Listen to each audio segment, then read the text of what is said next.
Our heroine now had no idea when or even if she would ever return to this place, yet she held on to the thought that perhaps one day, the time would come to at least visit these grounds again.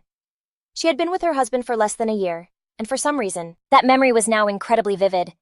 Eliza was clutching a jewel her husband had given her, and in that very moment, she felt a familiar gust of wind, and with it Richard appeared almost instantly. She recalled her husband's words, how he had promised to find her no matter where she went, and she thought how desperately she wanted to flee. Our heroine wondered if it was even possible to escape a husband who arrived on the wind. Meanwhile, Richard asked the girl if she truly believed he wouldn't be able to find her, that she could just run away. The man embraced her, asking where she planned to run off to with their son. And now let's go back 7 years to the Rubelin family estate, and meet the still young heroine whom the Duke was seeking out for the talk. It's worth mentioning right away that Eliza was reborn as a character in a novel, and she had absolutely no idea how it had happened, but now she simply had to accept this new reality and live with it. Although she still wondered how she had landed in a dark novel more than 99 years old in such an inexplicable fashion. Our heroine's real name is Seo Jonah, and she was an ordinary woman in her 20s who loved reading novels, but then a sudden event occurred, and the young woman's life came to a tragic end. Her final thought before dying was that it was all over. But when she opened her eyes, she found herself in someone else's body. For some time, our heroine was completely bewildered, unable to grasp the situation she was in or where she had ended up. The girl recalled that the last novel she had read was called The Gilded Cage, and she now realized she had been reborn as the heroine of this very story, the one and only Eliza, who was the protagonist's villainous mother. The original story stated that the main character lost her parents very early on, lived in a half-empty duchy, and due to a lack of love became obsessed with her husband in the end. She died at the hands of her own husband, and it turned out she was fated to lack affection after her parents' death, and ultimately she was murdered by her own husband, and so the girl decided she did not want to share that same fate. Meanwhile, Eliza arrived before the Duke thinking about how in the original story the female lead, meaning herself, had little more than 10 years left to live. Our heroine decided for herself that she could change her destiny, and she would do everything in her power to achieve it. She now met her patron the Duke, whose name was Albert Rubelin. He was in effect the most powerful man in the entire empire in both word and deed, and the head of a family known as the Rubelins of the Hurricane. But 1 year ago, a great misfortune struck his family, and he lost both his son and his wife at the same time, becoming a deeply miserable man. Albert looked at his relative and, in silence, pulled a cigarette from its case and lit it. Afterward, he told her he wanted her to get married. He then explained that this was precisely the reason he had taken her into his family, her, whom he described as a despicable girl. Indeed, it was true that the sole Duke of the Empire took in a poor girl from a vicar's family, who lived in the district, and his motive was that she was to produce heirs for him, a young woman who had lost her parents. The original heroine of the story had said goodbye to her father, Viscount Lohengrin, 3 years ago. Her mother had also died just a few days prior, when the carriage they were traveling in had an accident, and only the girl was lucky enough to survive. But our heroine realized that even if they had lived, her father's business would have gone bankrupt, and they would have been left with no property. So now she was an orphan, completely and utterly alone with no relatives to take her in. Our heroine looked at the man thinking he was telling her just how useless she was. But at the same time, among so many nobles, she was the one he needed the most. Albert spoke again, saying that a woman's life is simple. She needs to give birth to a child in a comfortable home and enjoy life with her husband, making use of everything he possesses. Our heroine remained calm on the outside, but inside she was seething. She tried to understand how he could suggest a girl bear a child when she had only just had her first period. The girl thought that men's lives are so much easier because all they have to do is flatter and praise someone, accept compliments, and be proud of themselves. An excellent example of the latter was this very Albert, who would come home and be annoyed that his family members were constantly doing things and rushing about, even when, for example, his wife would say their son was going to an academy that day. He would do nothing and just shove it all onto his wife's shoulders, even as he himself enjoyed the peaceful life that his wife had created for him, taking all the credit for himself and showing people how much he cared about his son's education, and the public saw him only as a dignified and noble man. Soon the butler reported that the younger Duke was late because he had encountered a group of bandits on the road. But Albert retorted that they shouldn't have been on the main road, and the butler suggested they must have been traveling on a mountain path. The Duke asked the butler why they would intend to take the mountain path, and the man replied that they claimed it was to contribute to the future security of the territories. Albert concluded that this was a useless endeavor, and said that in that case the younger Duke could visit him in the evening, and thought that our heroine seemed displeased with her marriage to his grandson. Nevertheless, he told the girl to sign the marriage document and pointed to the spot for her signature. Our heroine thought that in the original story there were more than 10 years until the main character's death, and she concluded that if the character hadn't given birth to a child and hadn't become obsessed with Richard during that time, perhaps everything would have been different. The girl thought that if things had been different, she could have lived a good life in the Duke's castle, and during the marriage, she might have even managed to save up a good amount of money as a result. Our heroine signed, and the priest announced that from that moment on, Richard Rubelin and Eliza Lohengrin were declared husband and wife. He also added that the goddess Erin had witnessed it, after which he addressed the deity and asked her to bestow her blessing upon these two people on their journey together. Our heroine was utterly disgusted by these circumstances and thought to herself that she would let this house suffer for 8 years, and then she would show them all a thing or two. It should be noted that the girl really liked the room in which she was to spend the next 10 years of her life, and she considered it beautiful in every detail. Eliza thought that the room of the woman who was her hostess was very different, and then she realized that everything was quiet outside, so she figured the younger Duke had not yet arrived. She expressed hope that he wouldn't come today. On the one hand, she thought she was curious, but on the other she was scared. Our heroine didn't know what kind of character Richard had, since he had died before the original story even began.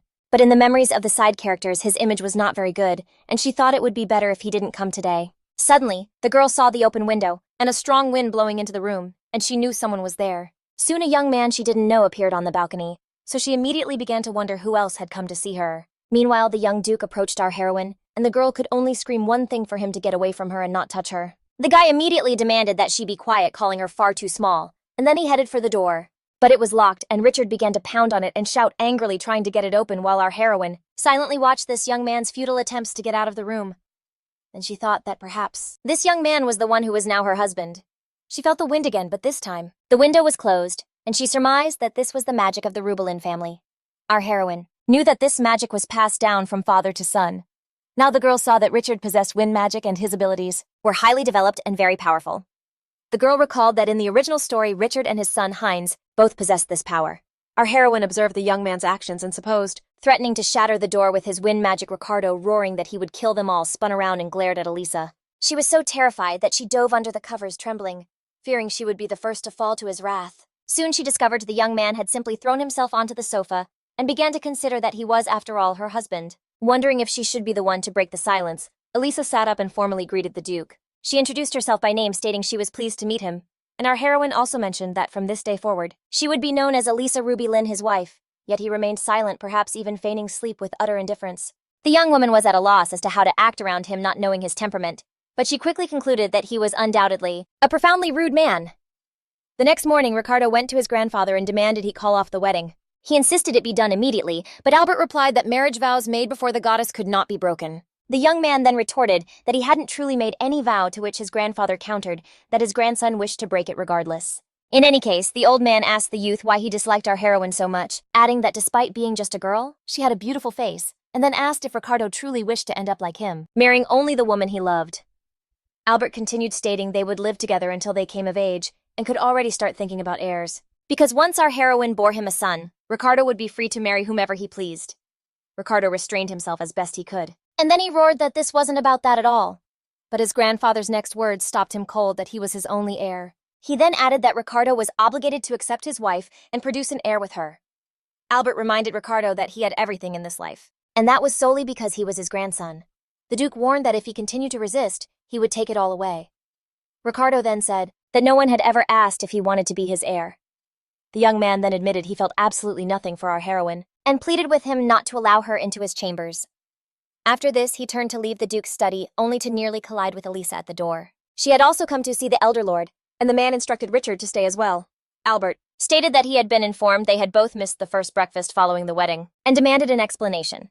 It should be noted that tradition, which the servants had gossiped about, dictated a formal breakfast for the newlyweds with the family after their wedding night. However, our heroine had woken up alone in the room, and since the Duke wasn't in the dining hall either, she had eaten breakfast by herself. And now she didn't understand what grounds they had for complaint, while Albert meanwhile was saying they had just taken a good look at each other and come to a conclusion that in any case they would eventually tolerate each other and fall in love.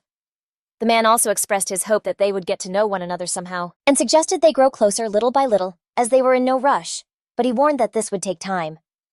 Ricardo then turned to the Duke, and repeated that he had kept his word, reaffirming that she would not be staying in his chambers. The Duke reminded him that husband and wife customarily sleep together in the same bed, and asked if he had a problem with that. And while the young man seethed with indignation, the old man turned to Eliza and told her he had something for her. Seeing the girl's questioning expression, Albert informed her that a tutor would arrive for her tomorrow, and she would be studying from a specific book, which happened to be titled, The Principles of a Wife. Our heroine accepted the Duke's instructions, but thought to herself that no matter how one looked at it, this was a book filled with nothing but tedious nonsense, and she grew annoyed. Eliza thought that if she had to learn such things, her fate would be truly unenviable. As evening descended, our heroine was escorted once again to the younger duke's chambers, and despite how much she didn't want to go, she was forced to. Eliza hesitated to enter for a long time, and when she peered cautiously inside, she immediately noticed that he wasn't there. But then she saw someone's feet peeking out from behind the sofa, and she knew they must belong to Richard. Our heroine surmised that evidently the conversation between the two dukes had not been a simple one, and she recalled the way Albert had looked at Ricardo. Eliza came to the conclusion that her husband was resisting his grandfather's will and decided that the enemy of her enemy was her ally. So to begin, our heroine approached the younger duke to assert that she would in fact be sleeping in his room again. The girl decided to introduce herself once more, saying that they hadn't had a chance to become properly acquainted the night before. Ricardo's only comment to her words was that she was speaking too loudly, and our heroine concluded that the boy seemed to be in a foul mood. She then concluded he had a foul temperament and dubbed him the Black Dragon. Next, Eliza told him that if he refused to speak with her, he could at least wish her a good night. She turned and walked toward the bed, while mentally adding to her list of grievances and insults against him. Richard, though feigning sleep and showing his indifference toward our heroine, watched her with a flicker of interest. The following day, Eliza dedicated herself to the bridal lessons, which lasted the entire morning. Among them were lessons in etiquette, embroidery, and other necessary skills for a duchess. Our heroine had to endure the same repetitive and banal lessons, but on the other hand, after they were finished, she had the rest of the day to herself and could spend it reading her favorite books. The young woman was thrilled to have access to the finest family library in the empire, which was enormous in itself and contained a vast number of books. For our heroine, who had only just appeared in this world, it was an immense help. So within a few days, this library became the place where she spent most of her time. In any case, Eliza had a few good days, but there was something that made the young woman unhappy, and it was none other than her relationship with her husband. Our heroine thought indignantly that he ought to be a participant in her plan to eventually divorce him, but so far she was the only one making any effort in that direction. When Eliza approached him once more, Richard told her to simply go and get in bed, and when our heroine lingered, he tried to repeat his words again. But he didn't have time to finish, as our heroine assured him that she didn't bite, and offered to share the bed with him. The girl held out her hand, offering it for him to take so he would join her. He immediately assumed that our heroine had some scheme of her own, and recalled how she had crept up on him in the library, when he had fallen asleep while reading and had draped a blanket over him to keep him warm. Richard had woken up and abruptly seized our heroine by the arm, demanding to know what she was doing. Eliza answered him, honestly saying she thought that since he was sleeping, she should cover him with a blanket. But the young man wore such a ferocious expression that our heroine grew indignant, already regretting her decision to show him any concern. Ricardo decided to find out for himself if his grandfather had put our heroine up to this behavior, and when the girl asked what he meant, her husband told her, bluntly, that she was attempting to seduce him. Our heroine was dumbfounded by what she heard, and immediately asked him what kind of terrible misunderstanding he had about her actions. Eliza immediately stated that he had clearly misinterpreted her words, and that it had nothing whatsoever to do with what the Duke had said. Ricardo, in turn, asked why he should believe a word she said. Our heroine had thought this young man was merely rude because of his age, but now, given that he calls his own grandfather the Duke, she concluded their relationship was not a good one. So Eliza decided to say that he probably already knew she had lost her parents not long ago, and that she had nowhere else to go, which was why the Duke brought her to this house. Our heroine then heard him comment that the first thing people do when they're caught in a lie is bring up their family. He emphasized his last phrase with a particularly menacing and even angry glare, and our heroine was momentarily stunned into silence. The girl surmised that he had probably been deceived all his life, and that now his world was consumed by distrust. She went on saying she believed it would be better for a 12-year-old to live alone on the streets, with nothing than to live here, which was why she had to accept the marriage. Ricardo reiterated that the Duke had ordered her to say those things to entice him, and then asked that even if her proposition was truly sincere, what difference did it make? Not waiting for a response, our heroine demanded to know what he meant by that. Our heroine reasoned that even if she managed to charm him, it wouldn't truly matter until he had actually fallen in love with her. Just then, Eliza recalled reading about this very situation in the original story, which left her feeling a bit perplexed. It's worth noting that 4 families took part in founding the Alencia Empire, and one of their representatives wielded the power of the hurricane. Their family name was Rubelin. The second founding family commanded the flame of the red spark, and their surname was Cairo. The third founding family controlled earth magic through the leaf, and they were known as the Esther family. The fourth founding family commanded the water of life, and their surname was Seriot. After these founders established the empire, the 4 families gathered to decide who would become emperor, with both the Kairoth and Rubelin families laying claim to the throne. And once the discussions were settled, all the families made an eternal oath declaring that the Cairo family would occupy the throne. This family also swore an oath to never forget the people, while the Rubelin dukes were tasked with keeping the imperial family in check to prevent tyranny. However, it must be said that this oath which was built on loyalty and principles eroded over time, and as a result, the Cairo family sought to become more powerful by coveting the might of the Rubelin family. The very embodiment of this greed was the union of the two families, and our heroine even learned that the imperial family coveted the Rubelin family's power so desperately that they planned to marry the youngest duke to the emperor's daughter, a fact she was now relaying to her husband. She explained that because of this plot, the elder duke had taken her and forced her to marry the younger one to prevent that other union. Eliza stated that even if he had no intention whatsoever of marrying the emperor's daughter, someone would have to take her place sooner or later. Richard mulled over our heroine's words and came to the conclusion that this girl was not at all the fool he had initially thought. Our heroine then clarified what she wanted from him. It wasn't a child, nor was it the title of duchess.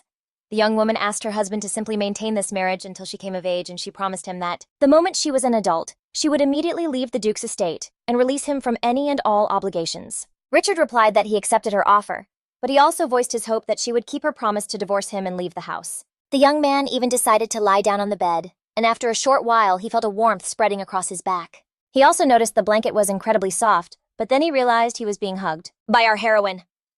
He flinched, not understanding what was happening, and recalled how she had told him she would just hold his hand and fall asleep, but it turned out she was now clinging tightly to him. When Richard spotted a pillow on the floor, he wondered just how many times our heroine had rolled across the bed, and in the process had pushed him over. Meanwhile, Eliza curled into a ball and began to shiver, murmuring in her sleep that she was cold. Richard looked at her, then took the blanket and covered her, thinking about how clingy she was.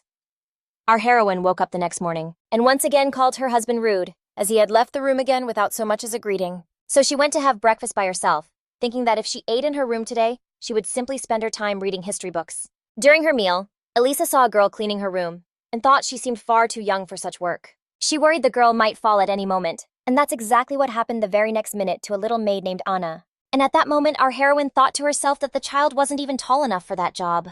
Eliza remembered how just a few days ago, this same girl had been sweeping and scrubbing the floor of her bedroom, and no one had even bothered to help her. In fact, the other maids standing right there were just piling more work on her. They were taking advantage of her because she was small, and Eliza wondered how anyone could bring themselves to harm a child. She wanted to fix this. Eliza decided that those shameless maids were not going to get away with it. She resolved to investigate the matter, but first she went to see Anna. Eliza asked the young girl why she was cleaning this area, and Anna was stunned to hear her mistress asking.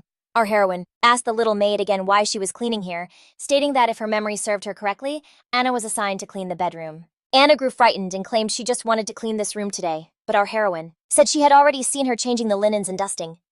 Eliza then asked the maid why she was doing that, when it was Lena's job to change the linens and Julia's job to dust.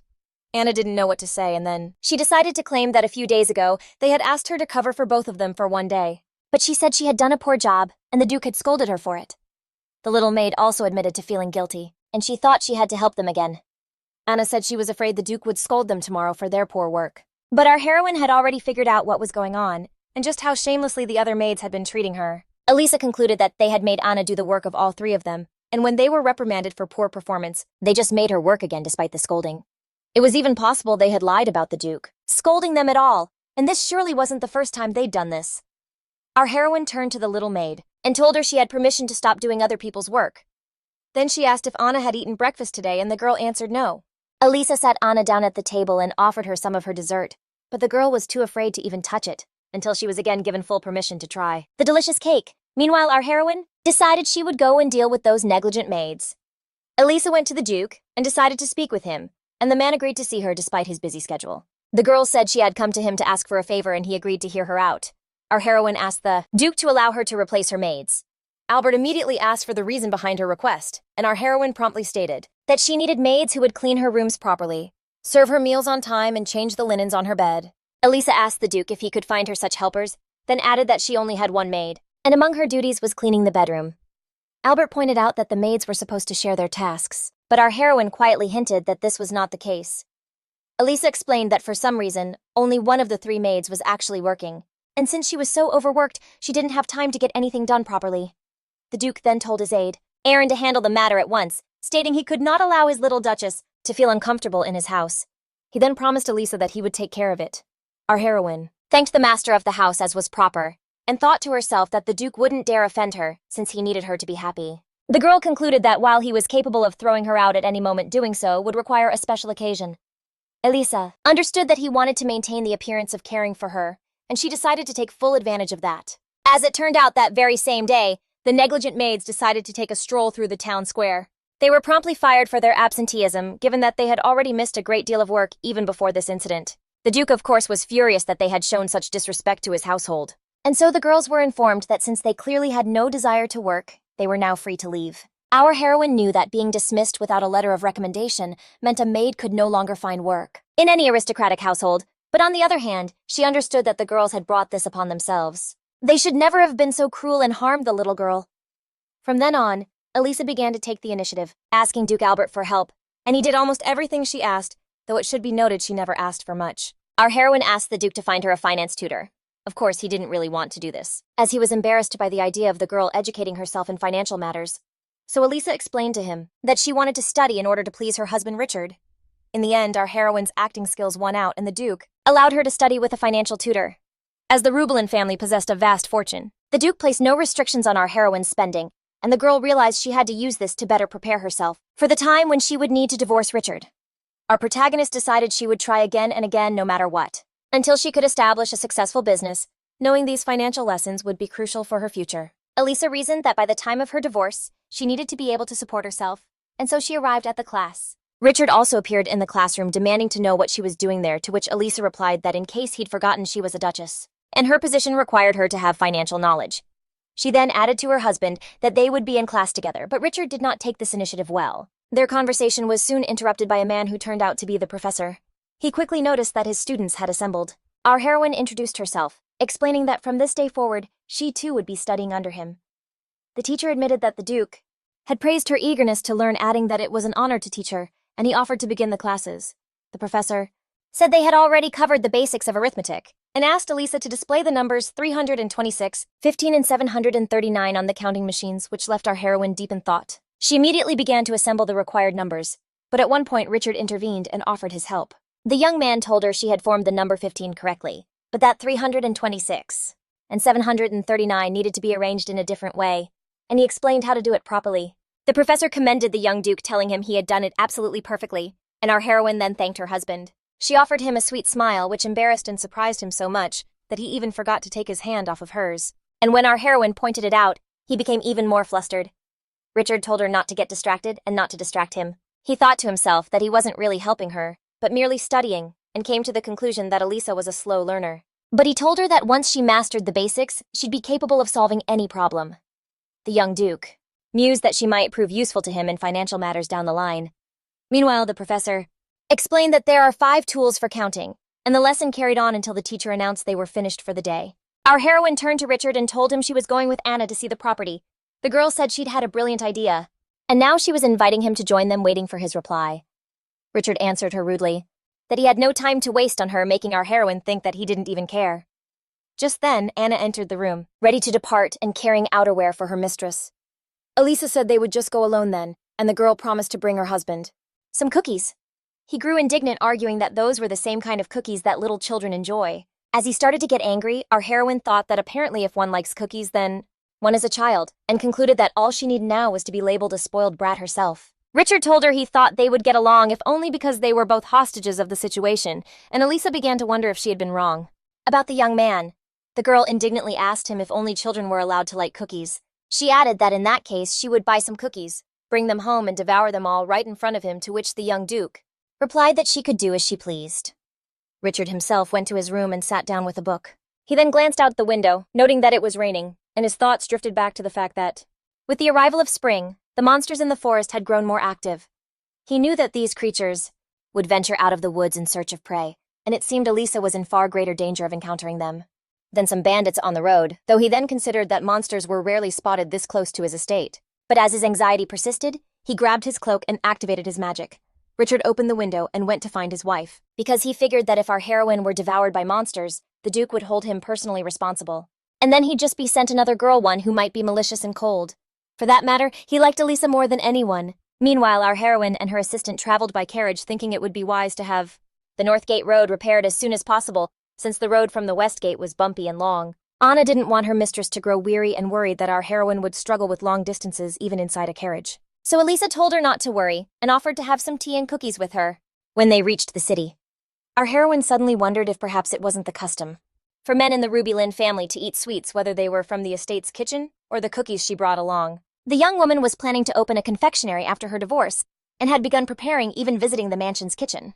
To speak with the cook only to discover they lacked the very ingredients she needed, Eliza decided to purchase some food on her own, thinking that if it wasn't enough, she'd return to the village another day and buy more.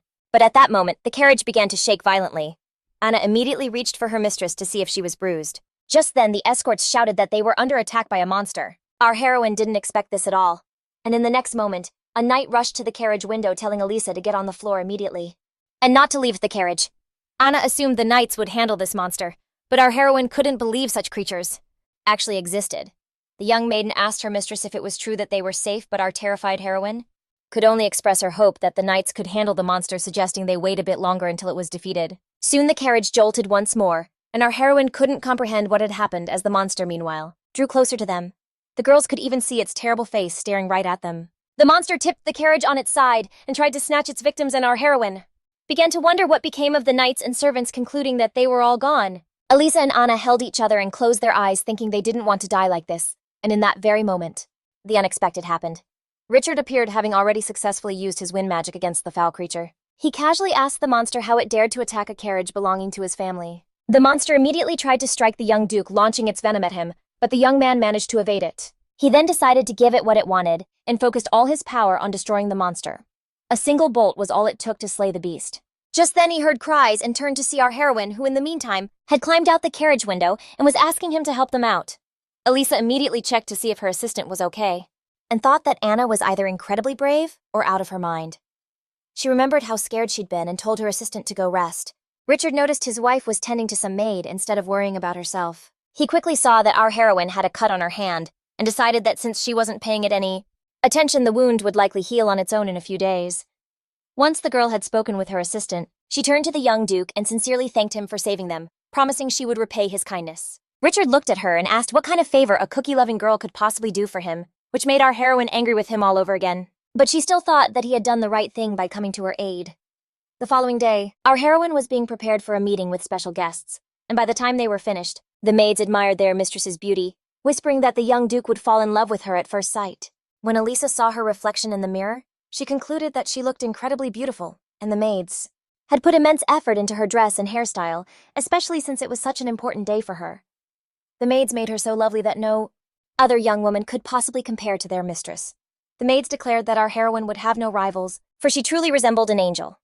Soon, Eliza was told the duke was summoning her to the drawing room, and our heroine went to him at once. When Richard saw our heroine, he was utterly stunned by how gorgeous she was. She seemed to simply glow, and he quickly turned away to hide his embarrassment. Our heroine, however, interpreted this behavior as a sign that he was angry with her yet again. And Anna concluded that the gentleman was utterly flustered by her beauty and could no longer conceal his true feelings. Eliza then decided to greet the duke, who immediately remarked on her fine appearance and reminded her not to forget that she was now a duchess. She now carried his name, and he urged her not to bring dishonor upon his great family at this reception. Albert repeated time and again that our heroine must not forget what a great honor had been bestowed upon her, and that many noble ladies would covet her position. The young woman listened humbly, but inwardly, she was already delivering a tempestuous speech, declaring that she was well aware and had been preparing for it ever since she arrived at his estate. Finally, they proceeded to the carriage and were now on their way to a reception following an unexpected invitation from the emperor that had arrived by messenger. The night after the monster attack, the emperor had a very clear purpose for this, based on the fact that a young woman had stolen a favorable husband from the crown princess's party, and he wanted to find out if there were any flaws in our heroine's background, and if this was a genuine marriage, after which he planned to dispose of her. Albert said that even if they had declined the invitation, the emperor wouldn't have persecuted their family for it, but the honor of the rubies did not permit them to refuse. And so our heroine traveled with her husband and Duke Albert to the imperial island. There, all the guests were to meet with the royal entourage and stay for 2 weeks, and if all matters were not resolved in that time, they would have to return again after a certain period. Eliza thought that she would not enjoy making another such forced journey. At one point, our heroine noticed her husband looking at her and began to wonder what had happened now. The young woman assumed the reason must be that she looked radiant today, just as the maids had told her so. She decided to ask him directly why he was staring at her like that. The young man then reached into her hair and pulled something out, which turned out to be just a stray thread. Our heroine felt embarrassed that this was the only reason and decided to change the subject. Eliza asked Richard to tell her about the emperor and the crown princess, and she was particularly interested in their personalities. The young duke answered curtly calling them pieces of filth, and our heroine then wondered how her husband could speak of the royal family in such a way, though she then recalled that he was generally harsh in his judgments, and began to wonder how he had come to such conclusions. After a while, an attendant informed them that they had arrived and asked them to alight from the carriage. As soon as our heroine stepped onto the ground, she noticed a crowd of people who cast anything but friendly glances her way. Eliza already felt ill at ease with these people, but they began to greet the Duke and inquire about that young woman with him. The attendees started to scrutinize our heroine, with particular attention, concluding that the entire cream of society's crop had gathered in one place. Soon it was announced that the carriage bearing the imperial crest had arrived, and the Kirath family began to descend. All those present bowed as a sign of respect before the most honorable people in the empire, welcoming them as the future flame of the Alencia Empire. The emperor immediately declared that he was overjoyed to see all of his friends on this beautiful spring day, and the people responded that they were all alive and well. The emperor's wife immediately took an interest in Duke Albert and asked if this was the young duke's newlywed wife. The duke gave an affirmative reply, and our heroine greeted the imperial family as was proper. The woman immediately commented, noting that she had thought her some kind of provincial girl, being the daughter of a mere Viscount Logangreen, but seeing her now, the girl was quite charming and conducted herself like a true lady, and she emphasized that she had underestimated Eliza. The empress then turned to her daughter and asked Michaela to be kind and take this girl under her wing, as well as to tell her what life on the island was like. Our heroine thought that even a mother hedgehog hugs her own little hedgehog tightly, realizing that these two were clearly cut from the same cloth. Then it was announced that the hunt would begin after lunch, and everyone was asked to proceed to the tent.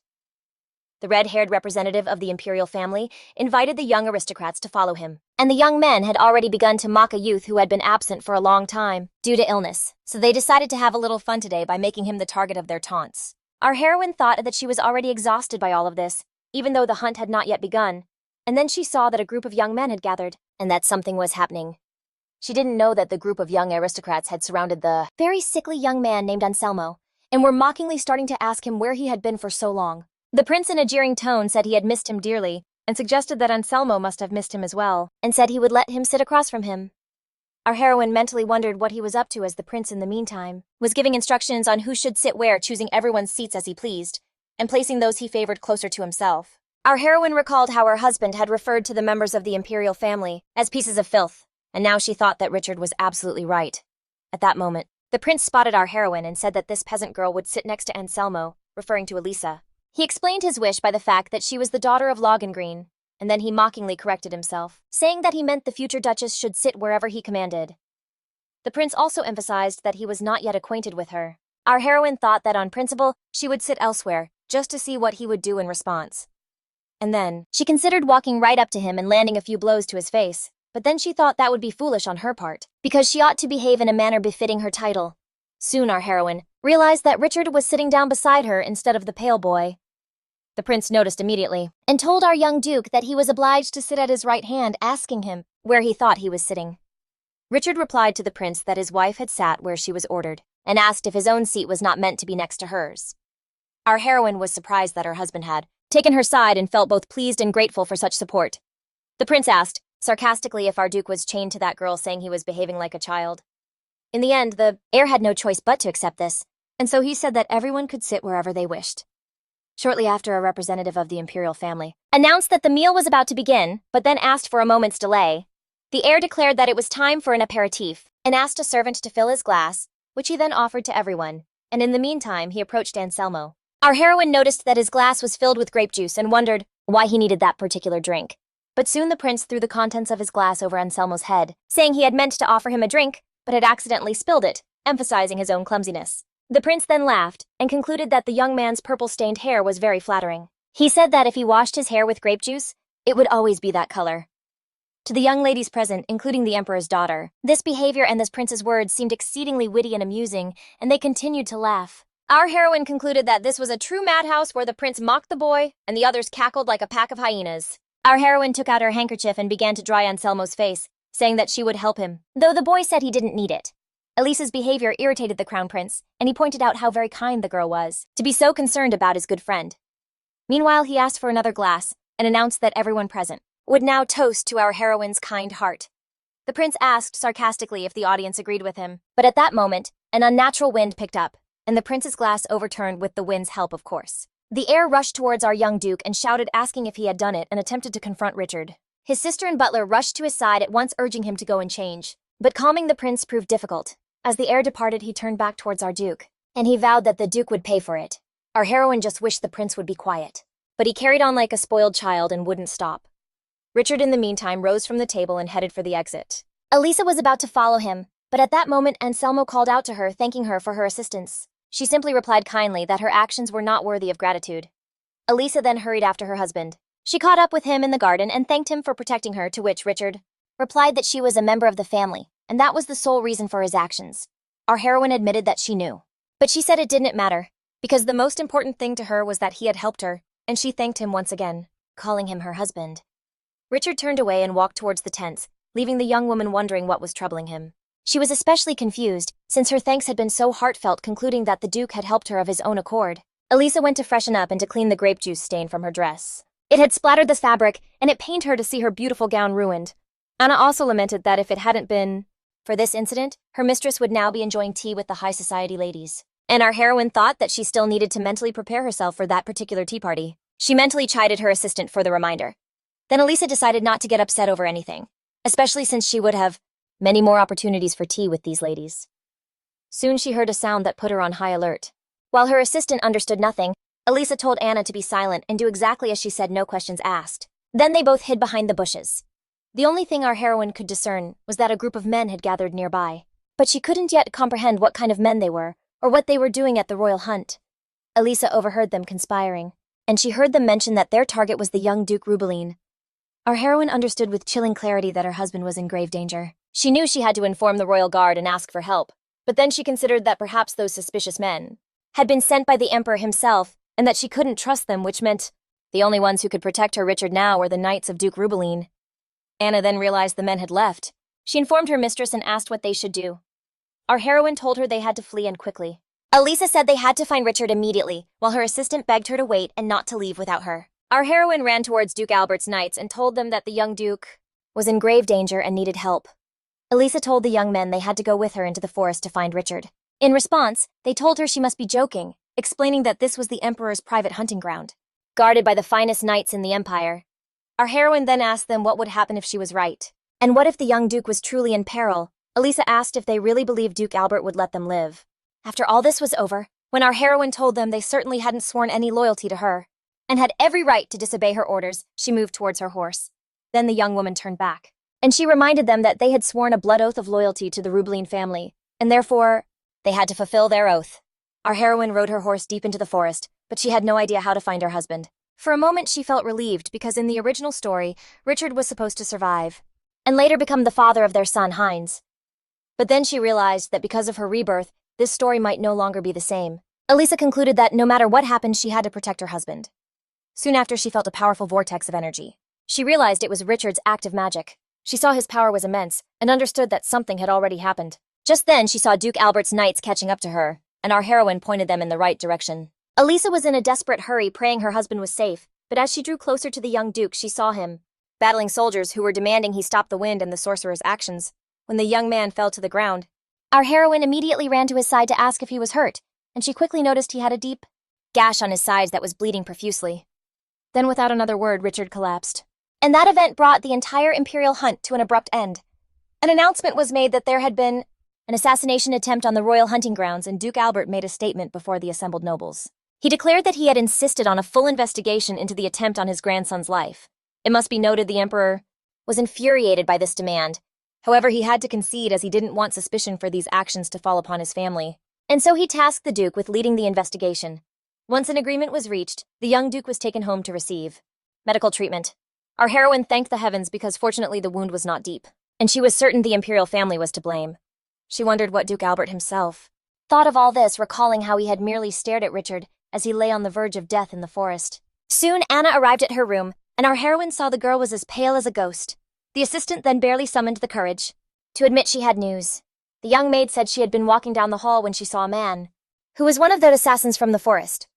Anna also confessed that she had followed him and the man had entered the duke's study, and she had overheard their conversation. The girl turned to her mistress and told her that it was Duke Albert, who had ordered the assassination of his own grandson. Although our heroine refused to believe it, the girl couldn't understand why it happened at the royal hunt. She tried to grasp why he had used her husband and suspected he did it to demonstrate the strength of the House of Rubeline to everyone.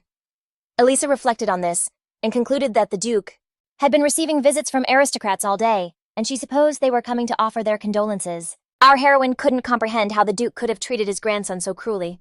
She then turned to her assistant, urging her not to speak of this to anyone. Afterwards, our heroine suggested that Anna go and get some rest, because Eliza could see the girl was utterly exhausted. Our heroine thought that if Richard found out, he would likely want to leave this family once and for all. The girl realized that in that case she would become completely redundant in this house. But on the other hand, she had a conscience and couldn't hide such a painful truth from him. Eliza decided that when he woke up, she would tell him everything. It wasn't long before her husband regained consciousness and immediately asked our heroine why she was awake at this hour. The girl replied that her husband was ill and she had to care for him, so the question wasn't even worth asking. The young man said he didn't need her help and told her to go to bed. But our heroine turned to him and said she had something she had to tell him. Then Eliza confessed to Richard that the mercenaries who made an attempt on his life did so on his grandfather's orders. She explained that she saw suspicious men in the forest who later attacked him. The young Duke then stopped her and said that he already knew. Our heroine immediately exclaimed, "How could that be?" He then explained that he was an illegitimate child with the blood of a commoner. Richard confessed that even when his father was alive, Duke Albert had also sent thugs to eliminate him, because he considered him a disgrace to the Rubelline family. But when his father died, that man came to him and suddenly wanted him to be his heir. And now, even though he's only half a member of this family, it's still enough for the rights of inheritance and procreation. Now our heroine understood how her husband had ended up in this position. Richard then stood and declared that one day he would shatter this house that he hated. Our heroine had just thought he was going through a difficult phase, but it turned out he was, because he had been living in his own private hell this entire time. In the original story, our heroine knew that Eliza didn't help him in any way and simply perceived his situation as normal. And now she understood why it was so difficult for him. She took her husband's hand, assuring him that she was with him and would always be by his side, no matter what happened, and she asked him to take care of her. Meanwhile, the Marquis de Feliz arrived at the imperial palace, having been summoned by the emperor for a private conversation. The emperor invited him to sit down and talk, as he was in need of advice. The man bowed again before taking a seat. The emperor stated that the Marquis must have seen everything with his own eyes, adding that the name Rubelline Hurricane was quite fitting for this little monster, referring to our Duke, and then added that the title suited him. The ruler also told the Marquis that the Crown Prince had expressed his concern for the fate of the empire because of this young man, and that he now had to ensure his own safety. The emperor then bluntly asked his guest what he would do with a pawn that could become a queen in the future, and immediately heard the response that he would get rid of it, and that wasn't even up for debate. Then the Marquis heard the emperor add that there was no legal basis for such an action. He said he couldn't just get rid of anyone he pleased to, which his guest replied that if there was no basis, then one must be created. The Marquis de Feliz suggested the emperor use the oath made by the 4 founding families after the creation of the Alencia Empire. This oath stipulated that if the 3 other families rebelled against the emperor for justified reasons, the ruler had no right to execute them. On the other hand, if the emperor asked for their help, they were bound to protect his interests above their own. The Marquis de Feliz said that they couldn't eliminate the Dukes of Rubelline, but they could bleed them dry, so to speak, stressing that this was the advantage of the oath. Meanwhile, our heroes were busy with arithmetic as Ricardo helped his wife learn subtraction.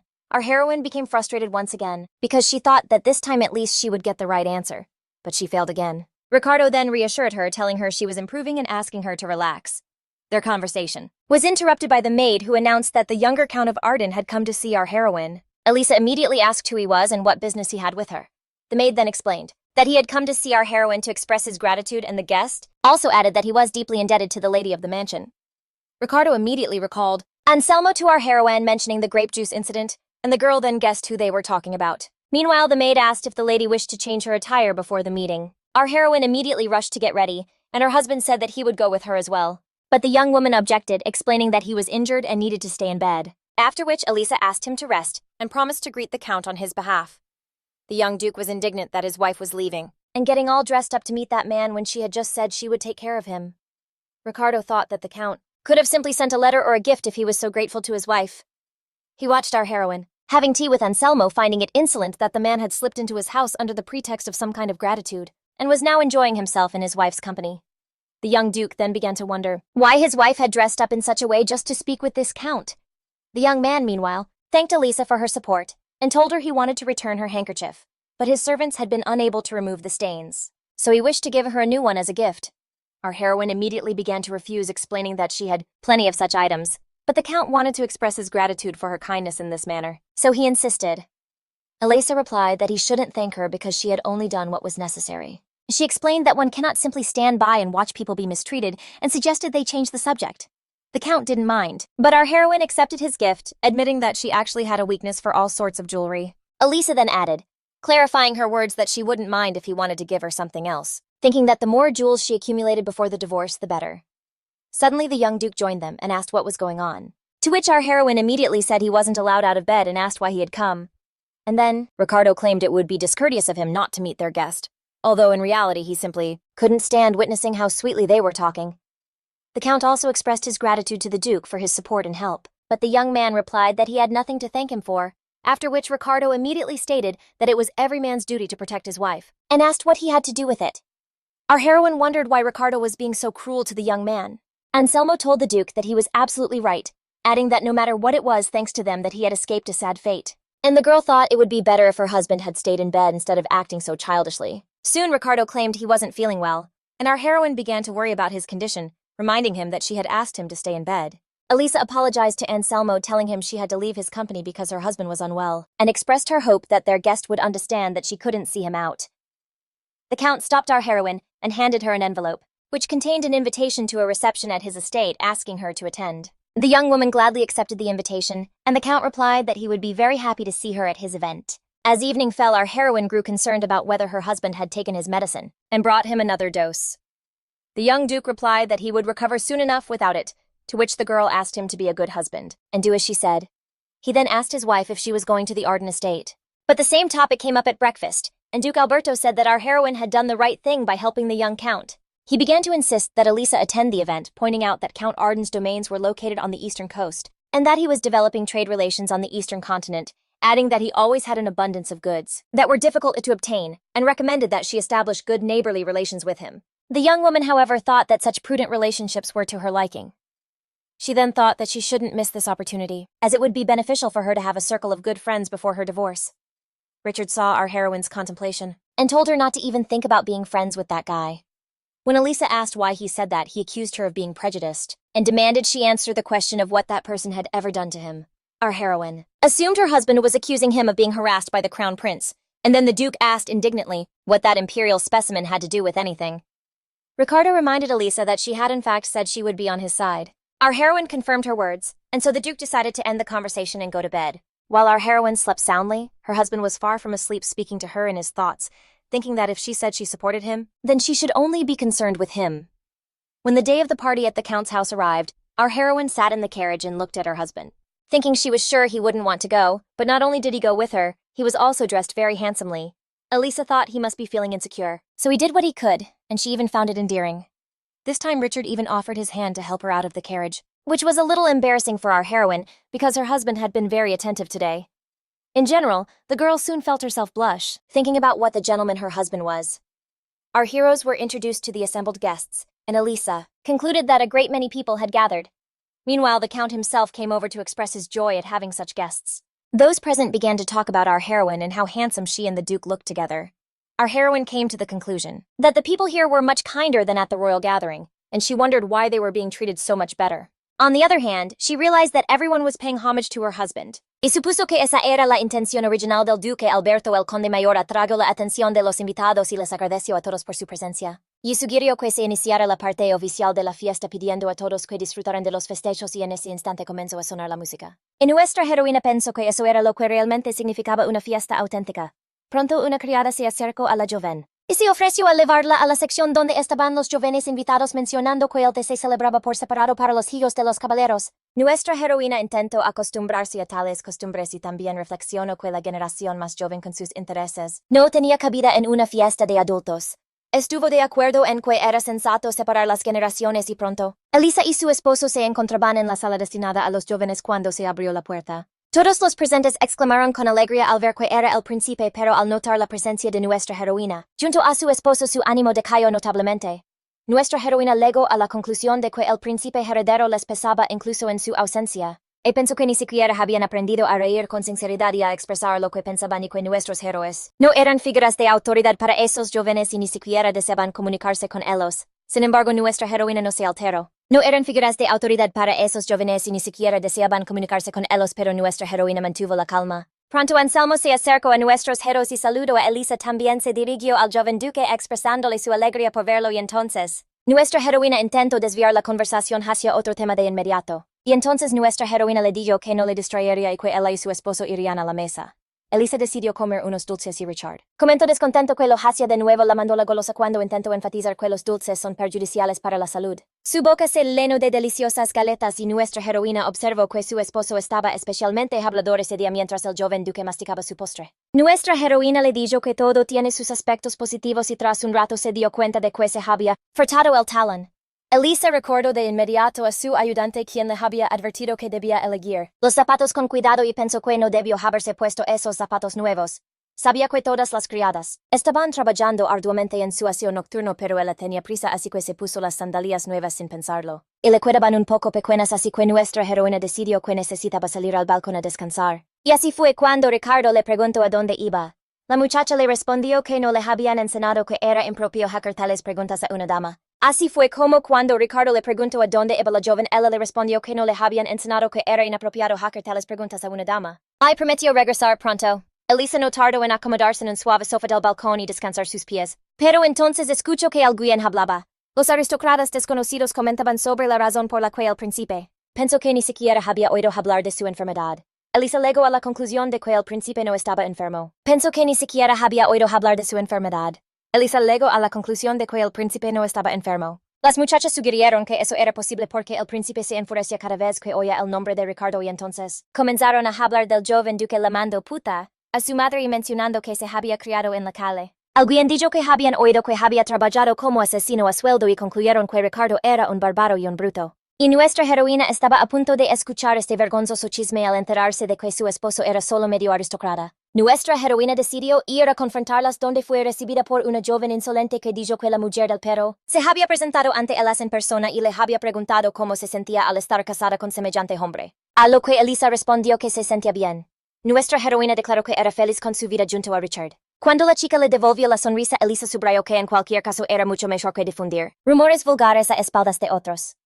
La interlocutora pidió a nuestra heroína que repitiera lo que había dicho antes y antes de que pudiera contestar otra joven irrumpió diciendo que había comprendido inmediatamente. Rumores vulgares a espaldas de otros, la interlocutora pidió a nuestra. Y ahora seguía concluyendo que a Eliza le gustaba mucho ser grosera.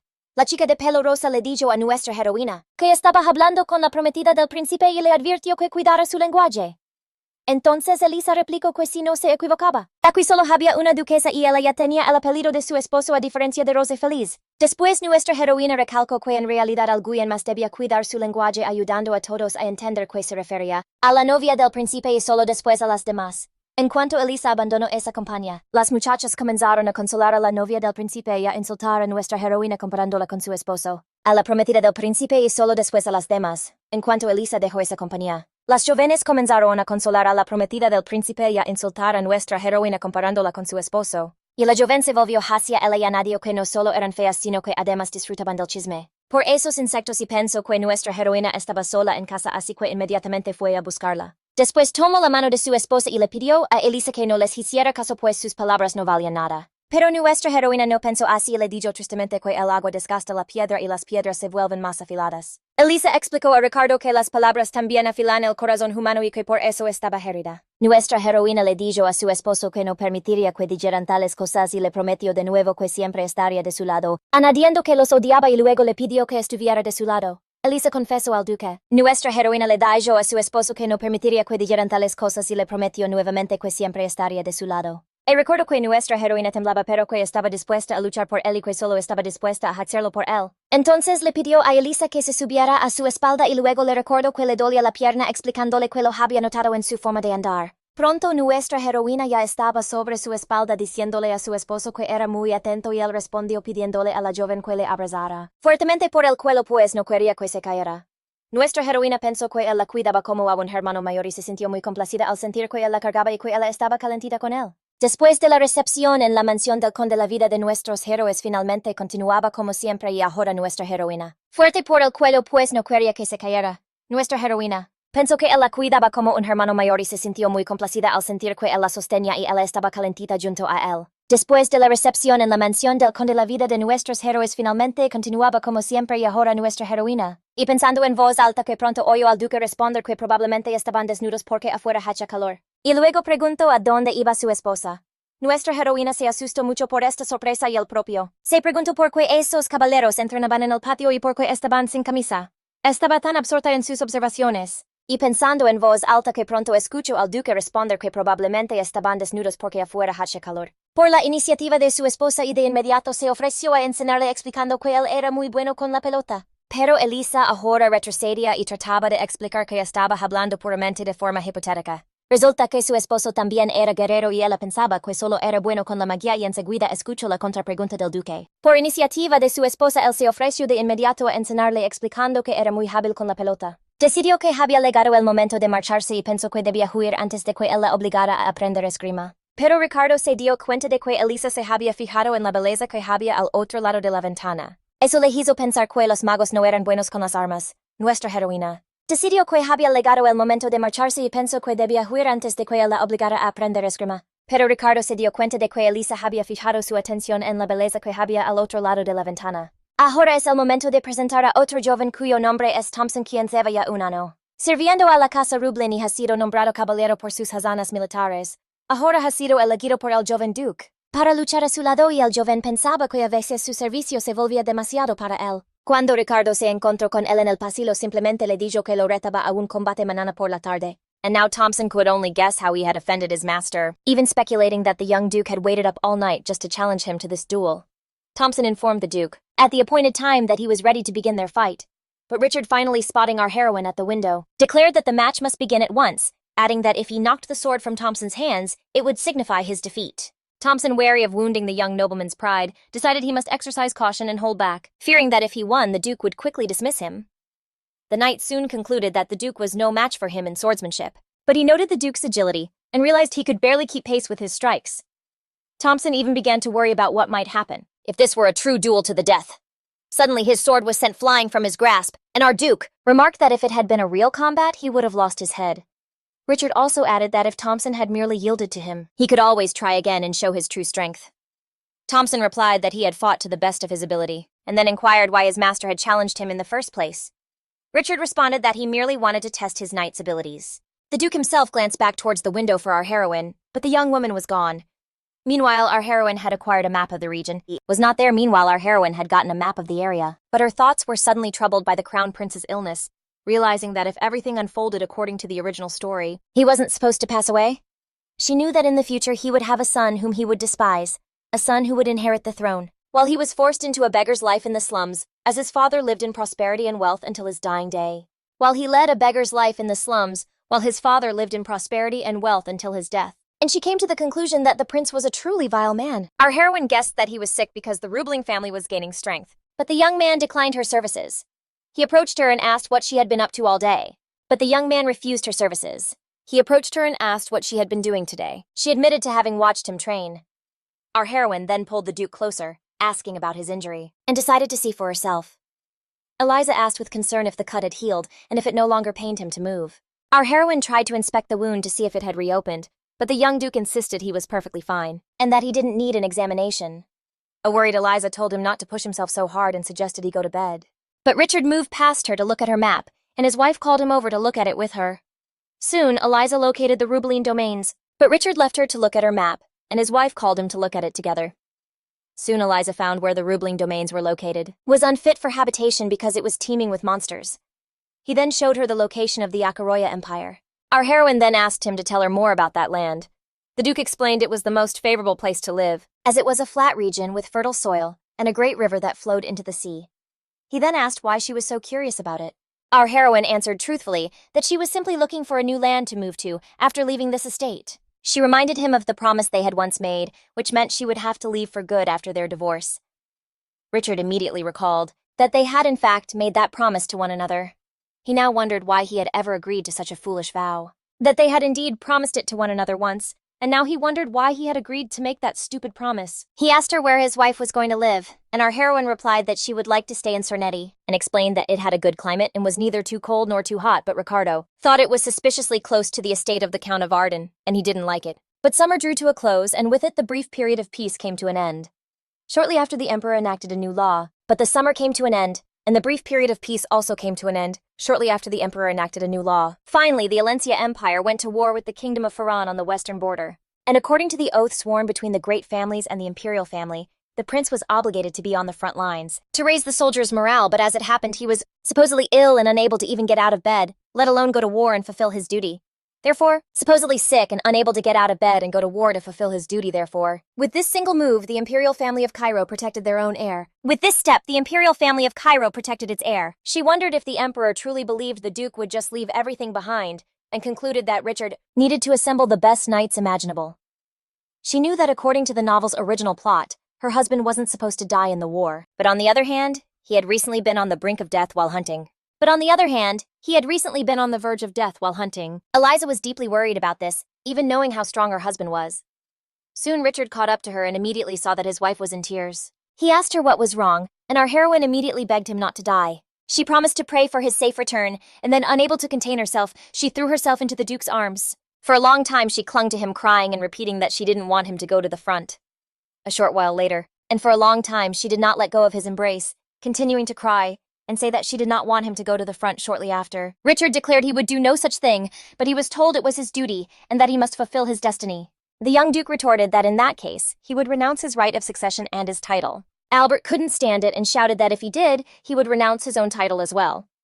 He then explained how advantageous it was for the emperor to destroy their family and that he had orchestrated everything to that end.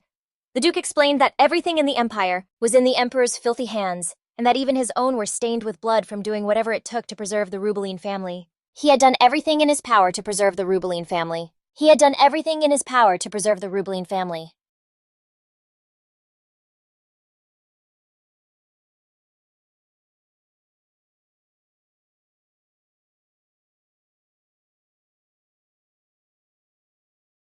Alberto was already shouting at the top of his lungs that he would not allow his family to end up in such disgrace, to which the young duke replied that he was not going to die, and thought that the man spoke of protecting his family when he didn't even feel pity for his own son. Ricardo declared that even if he went to the front, he would return alive no matter what, because he was not going to let the house of Ruby Lynn fall either. He said he would destroy it with his own hands, and now he intended to carry out the emperor's order.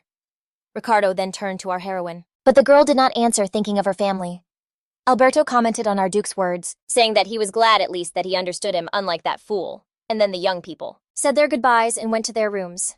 Our heroine told her husband that he must be very tired today, and that they had to get up early tomorrow, so they should go to sleep as soon as possible, and she wished him good night. The young man tried to say something, but the girl covered his mouth with her fingers and told him he was a very restless man, and added that he shouldn't worry about anything as she had a plan for him. Eliza confessed that she had already asked the maids to check their bed in the morning, and that they were going to be given jewels as a reward, so they offered to help. Our heroine told the duke that one day there would be a girl by his side whom he would love with all his heart, and with her he would spend his first night. And then she asked him not to obey anyone else, but to listen to his heart in response to Ricardo's questioning exclamation. Our heroine said that intimacy is only possible with someone you love. Elisa explained that kisses and intimacy only bring happiness when there are mutual feelings, but judging by his reaction, our heroine concluded that he hadn't even thought about it, which she asked directly, and received the expected answer. So the girl decided it was time for them to stop talking about all that and go to bed. She lay down and fell asleep in a flash. But the young duke was no longer sleepy, as he was thinking about that strange word called love. Ricardo thought that his mother had died a long time ago, and his grandmother had sold him for a pittance, and his father had abandoned him, and even his grandfather had tried to kill him more than once. And he thought that his life had always been like a wild, dark forest, until one day our heroine appeared in it. The young man thought that his wife could heal his soul, and that she would always be on his side, and then he remembered how she cried when he was sick, and was willing to fight for him. He began to wonder if that was love, and he didn't even know what it was, or what its manifestations were, but at the same time, one thing was clear to him. Ricardo came to the conclusion that he did not want to lose that girl. The young duke's departure for the front was scheduled for 1 month, after the emperor's order, although according to the rules, he should have had more time to prepare for the war, but the emperor ordered him to hurry because the kingdom of Faran was advancing decisively. Our heroine thought sadly that now her husband would have to spend the day in the forest full of monsters to train his skills, and concluded that the emperor was a true despot. She was saddened that even during this training period, Ricardo would leave early in the morning and not return until after midnight. As soon as the young man entered the room, our heroine rushed to him and asked him to take off his shirt to change. When the duke asked why he should do that, Elisa replied that he sometimes came back covered in scratches, and she had to examine him because otherwise, she was anxious and couldn't sleep. The girl noticed again that he had several bruises on his body and said that this was no small matter to her. So she opened a box of ointment and began to treat his wounds. When she looked at the man's body, she was indignant that he was all wounded and asked him to sit up straight and not move, and then added that they should have slathered his entire back with the medicinal substance. Ricardo, for his part, thought that his wife was being very bold by taking off his shirt. Our heroine turned to her husband and asked if he could come back for dinner tomorrow, and our Duke immediately asked why he should do that, and what the reason for her request was. The next day, the training continued all day, and even the knight asked Ricardo to stop, as at this rate he could get hurt. But the young man replied that it was nothing, and insisted that he had to keep training. Thompson said that training was good, of course, but that he didn't understand why he had to push himself to the point of exhaustion, and asked the Duke why he had to work so hard. And he answered that he wanted to survive on the front lines, and that anyone would do the same. The knight agreed with his master's conclusions, and then he added that everyone has something much more important than training. The young man explained that most soldiers spend time with their families before going to the front because they might never see them again, and even if he returned, he could never know how long the war would last, or how long it would be before he saw them again. Thompson asked Richard if he had any loved ones, and he immediately remembered Eliza's request for him to return tomorrow evening. She explained her request by saying that she hadn't been to all parts of the mansion yet, and that she would like to see the north wing of the mansion, explaining that she was afraid to go there alone. Thompson advised the Duke not to overwhelm himself with training, but to go home to his family, and Ricardo agreed with Thompson, saying that he would leave first today, and that he would be free tomorrow. The knight's joy knew no bounds, as this was what he had been hoping for since he was tired of this training with the Duke, and was surprised that he had followed his advice. Ricardo now felt guilty for having forgotten something important in his preparations, to go to the front, and felt guilty for having forgotten Eliza's request. The Duke burst into the room, and saw that our heroine had already fallen asleep, but she immediately woke up and reminded him that today was his birthday. But the young man replied that it was not his birthday. Ricardo said that he didn't even know when his own birthday was, and that what they had told her was nothing more than a made-up date. The Duke proposed that they go to sleep tonight, and that tomorrow they would think of a date for his birthday, and our heroine couldn't believe he wanted her to help him think of that date, but she agreed. Then the girl simply suggested postponing the celebration until tomorrow, although she later thought that a birthday was an important date, and that she should think it over carefully. With the words that he would show her the north wing tomorrow, Richard unfolded the greeting card in which our heroine congratulated him on the holiday, and read the words she wished for him. Then the girl learned from him that his training was cancelled for tomorrow, and asked him not to forget his promise. Time passed unnoticed, and the last night that Ricardo was to spend at home before going to the front arrived. As soon as he entered his room, our heroine rushed to him and put a pendant around his neck. He immediately asked his wife what was wrong, and she asked him what he thought of his new amulet. And as Richard looked at it, Eliza said that this accessory could protect its owner from bad luck, and asked him not to take it off. Afterward, the girl suggested he go to bed as soon as possible, and reminded him that she had to see him off at 4 a.m, so he should go to bed early. Ricardo asked our heroine not to make a fuss, but she replied that her husband was going to the front, so it was only natural for her to see him off, and she convinced him to wake her up, and she even took him at his word. Our heroine fell asleep quickly, while the Duke lay awake watching his wife, and he asked her not to hide her pain when she was alone. Then he gave her a farewell kiss and left. When Eliza woke up, she immediately asked what time it was, and found that Ricardo was not there, and she wondered if he had left without saying goodbye, and she resented him for not waking her up as she had asked. She was upset that he had not kept his promise, and very angry because he had left without saying anything. Our heroine considered herself a heartless wife who didn't even see her husband off to war. She understood that they were going to get a divorce, but it was still unacceptable on his part, and she remained angry, wondering if he thought she was some kind of simpleton, and promised that when he returned from the front, she would take her revenge on him with harsh words. Eliza was saddened because he had left, without giving her the chance to say goodbye, and she thought that she wouldn't have let him go. Then she prayed to the gods to keep him safe on his journey. Time passed, and our heroine dedicated herself to the paperwork which she considered a nightmare, and thought that perhaps the Duke would allow her to study another subject. She noticed that the maids' attitude toward her had grown cold, and they didn't even try to follow her orders, leading her to conclude that this was because her husband had gone to war. Eliza concluded that they had forgotten everything and were pretending that she was not there. Our heroine understood that she was still a stranger in this house, and concluded that this was her fate, and that she was lucky to have Richard. Then the girl decided it was better to immerse herself in her studies than to be helpless, and at that moment, she heard the maids whispering as they tried to quickly stuff something into their pockets. While in her room, they continued, rummaging through our heroine's belongings, talking about how if they were caught stealing, they would be thrown out onto the street. But the second girl replied that it wasn't the first time she had stolen, and no one had ever caught her. The same maid asked the other if it was possible for a 15-year-old boy to return from the front, and added that the emperor had decided from the beginning that he would send the little Duke to war to get rid of him. She also explained to her companion that once the Rubeline family was inoculated, this family would be finished, and that after all they would no longer be maids in this house. Our heroine heard the maid say that she was going to take care of her own future, which she did, and Eliza found this conversation extremely interesting. The Duchess then entered her room and asked her maids why they hadn't told her about their profound knowledge. One of the girls immediately became flustered and begged for mercy, and our heroine now understood where her things were disappearing from and told the maids. The impure one turned to her mistress and told her that it was nothing, and that if the young duke died, the entire family would be ruined, but our heroine interrupted her. Eliza angrily asked her by what right she would say to her face that her husband would be murdered, and her family would disappear. Our heroine called this young woman a criminal, who said things that should not be said at all. Soon the maid was led to the exit, and Eliza told her she was to be banished from the estate, despite her attempts to beg for mercy. Our young Duchess addressed all the maids and told them that every single one of them should remember that the same would happen to them if they behaved like that criminal, and explained that such people would be left out in the cold.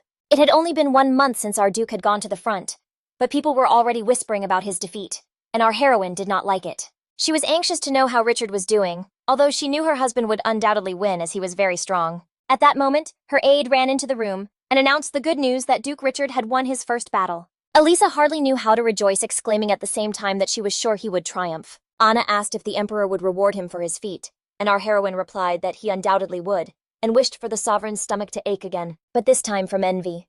Our heroine asked when the reception would be held, for the emperor's birthday, and the girl replied that the celebration would be in 3 days. Then the Duchess commented that she had an interesting idea that she now planned to carry out. When our heroine's aide asked her what she planned to do, Eliza replied that she intended to take away their reason for joy from those scoundrels of the Kyrith family. It was the emperor's birthday, and our heroine and Duke Albert arrived at the residence to attend the celebration, where the Duchess decided to make her move. It turned out that just 1 week after Richard left for the front, the supposedly sick crown prince recovered quickly, as if he had been waiting for it, and now he was in perfect health, greeting his guests as if nothing had happened. Eliza thought of her Richard, who was traveling on the front lines while this turkey was lying in bed eating cookies, and she mentally promised the prince that today she would take away all his sweets. Those present were discussing our duke, and some of them thought he was very capable of bringing victory to the empire. Richard was considered brave for his age, and they concluded that the emperor had seen his potential and was right to do so. The same aristocrats told this to the crown prince and asked for his opinion, and he could barely contain his anger. Christian did not like being compared to our duke, and thought that if it hadn't been for his father, he would have gone to the front himself. Then the prince mentally told everyone that if he had been in the war, he would have led the army to victory long ago. And then he saw our heroine chatting cheerfully with the crowd. Eliza showed her joy and said that at first she didn't believe it either, but out of the corner of her eye she noticed the prince approaching, her with his entourage. Christian greeted our heroine, and she replied that she had heard he was ill and was now inquiring about his health. The heir thought that she was still more beautiful than he had come to think. Then the prince replied that he was almost well, and Eliza asked him with the most sincere gaze not to overdo it. Then Christian reminded her that it was his father's birthday, so he couldn't miss the celebration. Our heroine said that was very nice of him, and then admitted that for some reason there were such rumors about him, and she deliberately trailed off. And the prince immediately asked what rumors were circulating about him. Then the young Duchess said that people were saying he had feigned illness because he feared the threat of going to the front, and this greatly enraged the arrogant prince. Our heroine replied that she didn't understand how anyone could say such things about him, a man of valor, and the prince immediately asked who was making such speeches. Then Eliza, with the most innocent look, declared that she might not know, and then Christian asked her that next time she should give a message to those who dared to spread such dirty gossip. The prince publicly announced that he would soon personally lead reinforcements to the front, and our heroine rejoiced inwardly because he had taken her bait, and said aloud that he was very brave. Of course, everyone began to praise the prince, and he was beaming, being the center of the attention. Our heroine looked at him and thought what a fool he was, because when he realized what he had done, he would be in no mood for jokes. The time came for the Rubeline family to congratulate the emperor on his birthday, and Albert gifted the sovereign a gem with the words that he, like this diamond, would illuminate the entire empire with the rays of his mercy. The sovereign said that the duke was being excessively kind to him, especially because Richard had brought him a great victory, which he was enormously pleased with, and said he could not have dreamed of more. Then suddenly our heroine spoke up and said that the emperor had done a great honor to the hero's wife, compared to which this gift was a trifle. Eliza emphasized also that His Majesty the heir had pleased her with the news that he would personally lead the reinforcements that would soon be sent to the front, and our heroine continued to praise the courage of the future emperor, while his parents were scandalized by their son's stunt, and he, still not realizing what he had done, accepted the people's praise for what a hero he was. Eliza decided to finish what she had started, and concluded that when the prince went to the front, the empire would definitely win. A few days later, the crown prince, who had given his word in front of many witnesses, took command of a reinforcement force and went to war. Angel approached our heroine and asked if she had anything to say to her husband. This man was an advisor the Duke had assigned to Eliza to help her, and this gesture was like recognizing her as the lady of the House of rewritten. Angel said that the Duke intended to send food to his knights at the front, and our heroine thought of passing this on to her husband. The advisor suggested that the girl order the delivery of reinforcements through the army by decree, and our heroine accepted his advice. She also wanted to write a letter to Richard, so she hastily grabbed a quill and a piece of paper and sketched him a brief message about what was happening at home. It was predicted that this war would not last more than 5 years, but the enemy kingdom proved to be resilient, and the predictions began to increase to at least 10 years. And now 7 years of war have passed. Now our heroine's letter has reached its recipient. Richard was very happy that his wife had sent him dried flowers as a gift, and he wondered when she had found the time to dry them. He reread the lines Eliza had written, and meanwhile, Rubellin's hurricane had led the kingdom of Ferran to defeat. Ricardo often took out the amulet she had given him. He would kiss it and mentally confess that he missed Eliza very much. Thompson disturbed his thoughts, asking him why he had gone to face the remnants of the enemy alone again. The knight reproached his master for not waiting for reinforcements, and then he saw the flowers and asked where he had gotten them. To which he replied that if they hadn't been so fussy, they would have caught up with him. Then Thompson said that they couldn't fly like him, and the Duke asked him not to be indignant, but to report on the matter. They told Ricardo that a messenger had arrived from the Imperial Island with a letter from the Emperor. When the envoy entered his tent, he greeted our Duke as a true hero who had defended his homeland with tireless efforts. The envoy also reported that the Emperor was preparing a grand banquet for the army and for the knights of the Rubelin family. They wanted to know if our Duke had any special wishes in that regard, but Ricardo replied briefly that he would not be staying for the banquet. The Duke stated that he was returning home immediately, but the ambassador repeated that the Emperor was preparing a banquet for him. Ricardo replied that it was not for him, but for the soldiers who were fighting, adding that his presence or absence would not change anything. The Duke declared for the last time that he was returning home immediately with his troop of knights, and Thompson was the first to be displeased, because he wouldn't see any banquet. Meanwhile, the ambassador asked Thompson why he was in such a hurry to return home. The young man replied that it had been 7 years since they had seen their families, and they wanted to see their families, which is why they had to go home. Our heroine was especially sad for her husband, because he had been on the front lines for many years, and she wanted to see him as soon as possible. But right now she was holding a meeting. One of the members present stated that he had conducted a supply analysis and found that they might not have enough food for the spring. The young woman looked at the papers and said that was to be expected, and then said that there had been several pirate attacks in the southern lands causing a lot of damage, and she requested that messengers be sent to the southern lords to inform them that they were willing to sell them weapons and farming tools, and that they would be paid by barter in exchange for food. She knew that the iron from the Rubelin mines was famous for its quality, and that the products from their blacksmiths were in high demand in other provinces, including weapons and farming tools. The drought had left many peasants destitute, so she invested financially to create many jobs in the ironworks, where the peasants could get paid for their work and thus continue to pay taxes. This not only helped to alleviate poverty, but also increased the number of weapons and tools that could be sold. Our heroine assumed that most likely, those on the southern borders would accept the offer and said it would be beneficial for them to arm themselves in exchange for their surplus food, and thus protect their properties from pirate looting. One of the men at the meeting said that this year's drought had affected them especially hard, and that he had no idea how they would survive the winter, and now everyone was thanking our heroine for her foresight. Eliza pointed out that this was only a temporary measure, and stated that this year's harvest in the southern territories had been abundant, but she added that they could not rely on those results permanently, as another drought could occur at any time. The meeting was interrupted by a knight who came running into the room and addressed our Duchess, saying he had an urgent message. He said that the Empire had won the war and that the fighting was finally over, and our heroine eagerly awaited the return of her Ricardo.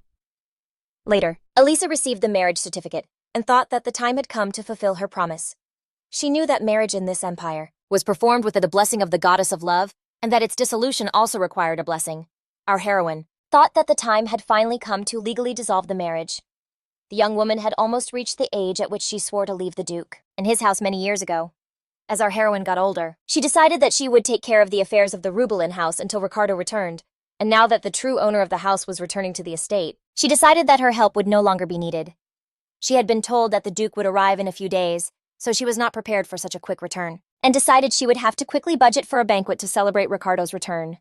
Then Eliza thought that no matter what happened, everything was going to run its course, and she praised herself for having achieved so much in these 7 years. She knew the Duke would take care of all his subjects and his possessions, and she trusted him, but she also realized that she was sad to leave. On the other hand, our heroine was preparing to say goodbye to this house. At night, our heroine was reading a book, and all her thoughts revolved around the Duke. For some reason, she wondered if the young man had aged. Judging by the letters he sent her, he was as straightforward as ever, and now she wondered how his appearance had changed. At that moment, she felt the wind, and with the wind, he arrived greeting our heroine from the balcony. Eliza did not expect him to arrive so early, and Richard immediately admitted that he had missed her. He invited her to sit down, but she thought that he had said those words, as if he really missed her and assumed he meant he missed his home. Our heroine was confused, and asked first if she could send someone to prepare his bath, but the Duke replied that he had bathed recently. He took her hand and asked her to touch his hair, which was still damp. Eliza was shocked by what he was offering, and told him not to touch her, and to go to bed instead, as he must be tired after his long journey. Ricardo watched his wife and did not understand why she was always running away from him, so he asked her directly what was wrong. Our heroine told him it would be better if they did not sleep next to each other. As a result, the young woman became very flustered and said she would go to the sofa, but the young man told her he wouldn't bite and asked if she believed him. Eliza had no choice but to agree to this proposal, after which our heroine fell asleep immediately. The Duke was nearby and thought that for the last 7 years, he had dreamed of seeing her face again, calling her his wife, his faithful friend.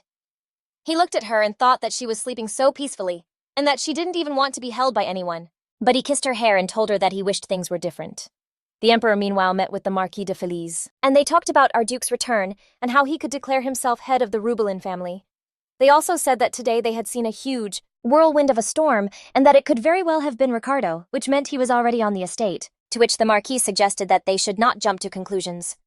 The Emperor also complained that he had been told that the family's estates were prosperous, and that there was an influx of immigrants and people who praised the reforms, and he expressed his concern that the production of iron and steel products had increased on their estates. Marquis Feliz concluded that the Duchess seemed to be a very talented manager, to which the Emperor replied that he had actually thought she was an ordinary young woman, but it turned out she was a tough nut to crack.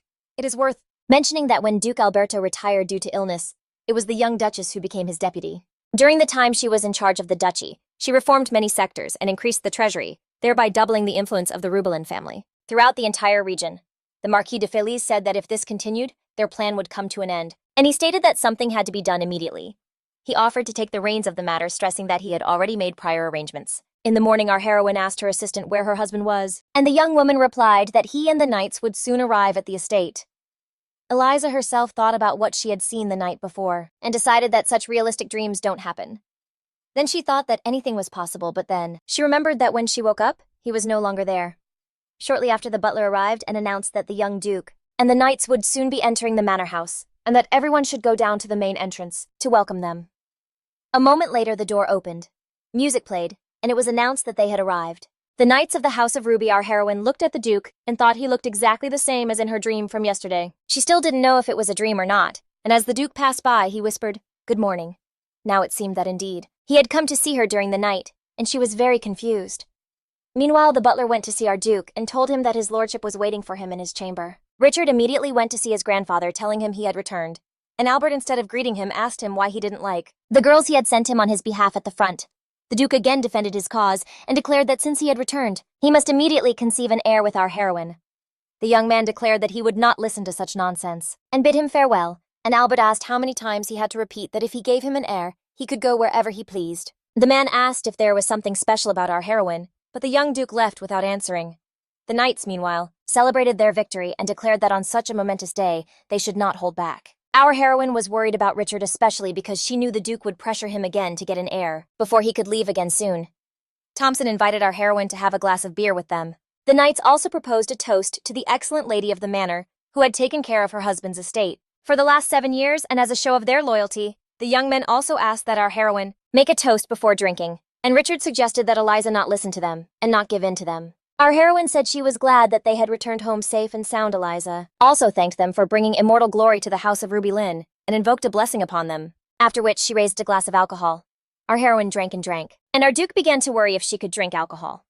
Eliza replied that for her beer was like water, and the knights confirmed again and again that their lady was simply wonderful. The young men thanked our heroine again for bringing their land to prosperity, to which Eliza admitted that she had faced great difficulties, but that she had excellent helpers. And the drunken Thompson then decided to complain to our heroine about her husband, who he said was constantly flying forward with his magic and crushing the enemy before they even reached the battlefield, and he asked why he did that. Eliza suggested it was probably to protect his knights from unnecessary danger, and explained that he took care of people that way, even if he tried to be a villain, to which a surprised Thompson admitted that he had always thought he only cared for her.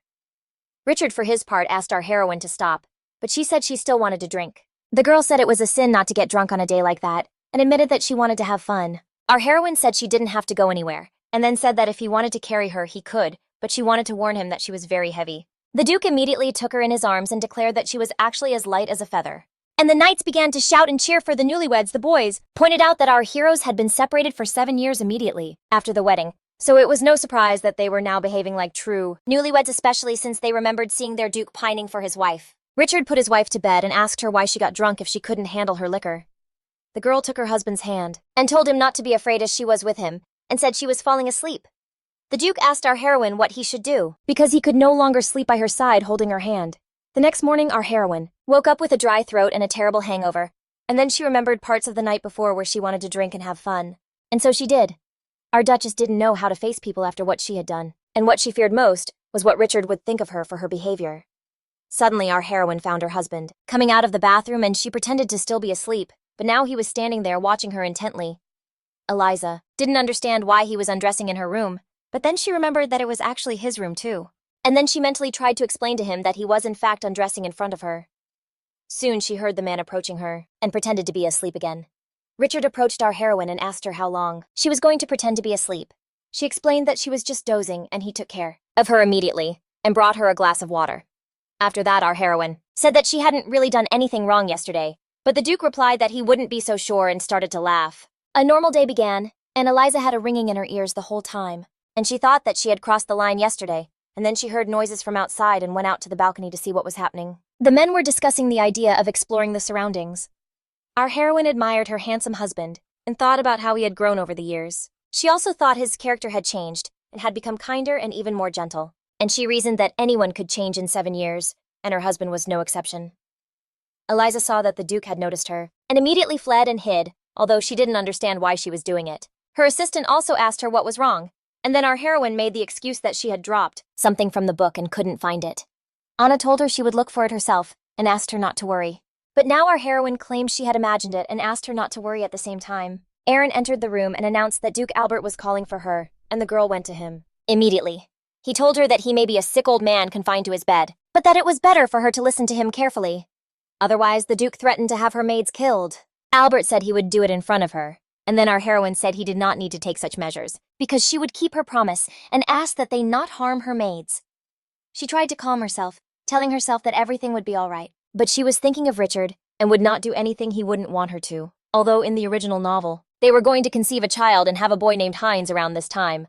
Our heroine was standing on the balcony, thinking about all these things when she was suddenly disturbed by the Duke, who immediately covered her and began to worry she might catch a cold, and then he asked her to go to bed. Lastly, Richard also asked her to forget what the old Duke had said and to pay him no mind. And even though our heroine was about to tell him it was all his fault, he was gone with the wind, and then the girl thought that she should have prevented this situation beforehand, because by being forced to obey the orders of the Duke Albert, they were both in trouble. Eliza came to the conclusion that she didn't want any more of this, and that she had to separate from Richard as soon as possible. Our heroine decided to wait for Richard, and after a while, he returned on the same wind with which he had left, and the girl asked him where he had been at night for the past week. When the Duke asked what she meant, Eliza explained that every night he would leave and only return once she was asleep. And so our heroine suggested that perhaps she was bothering her husband with her presence, which she asked him directly. Eliza even suggested they move to separate rooms, to which Richard replied that they should live together. Our heroine admitted that she sees his tension, and even that he is ashamed of her, to which the young man responded with a firm denial. He couldn't admit to his wife that every night he watches her as she sleeps and falls asleep beside her, dreaming that it will never end.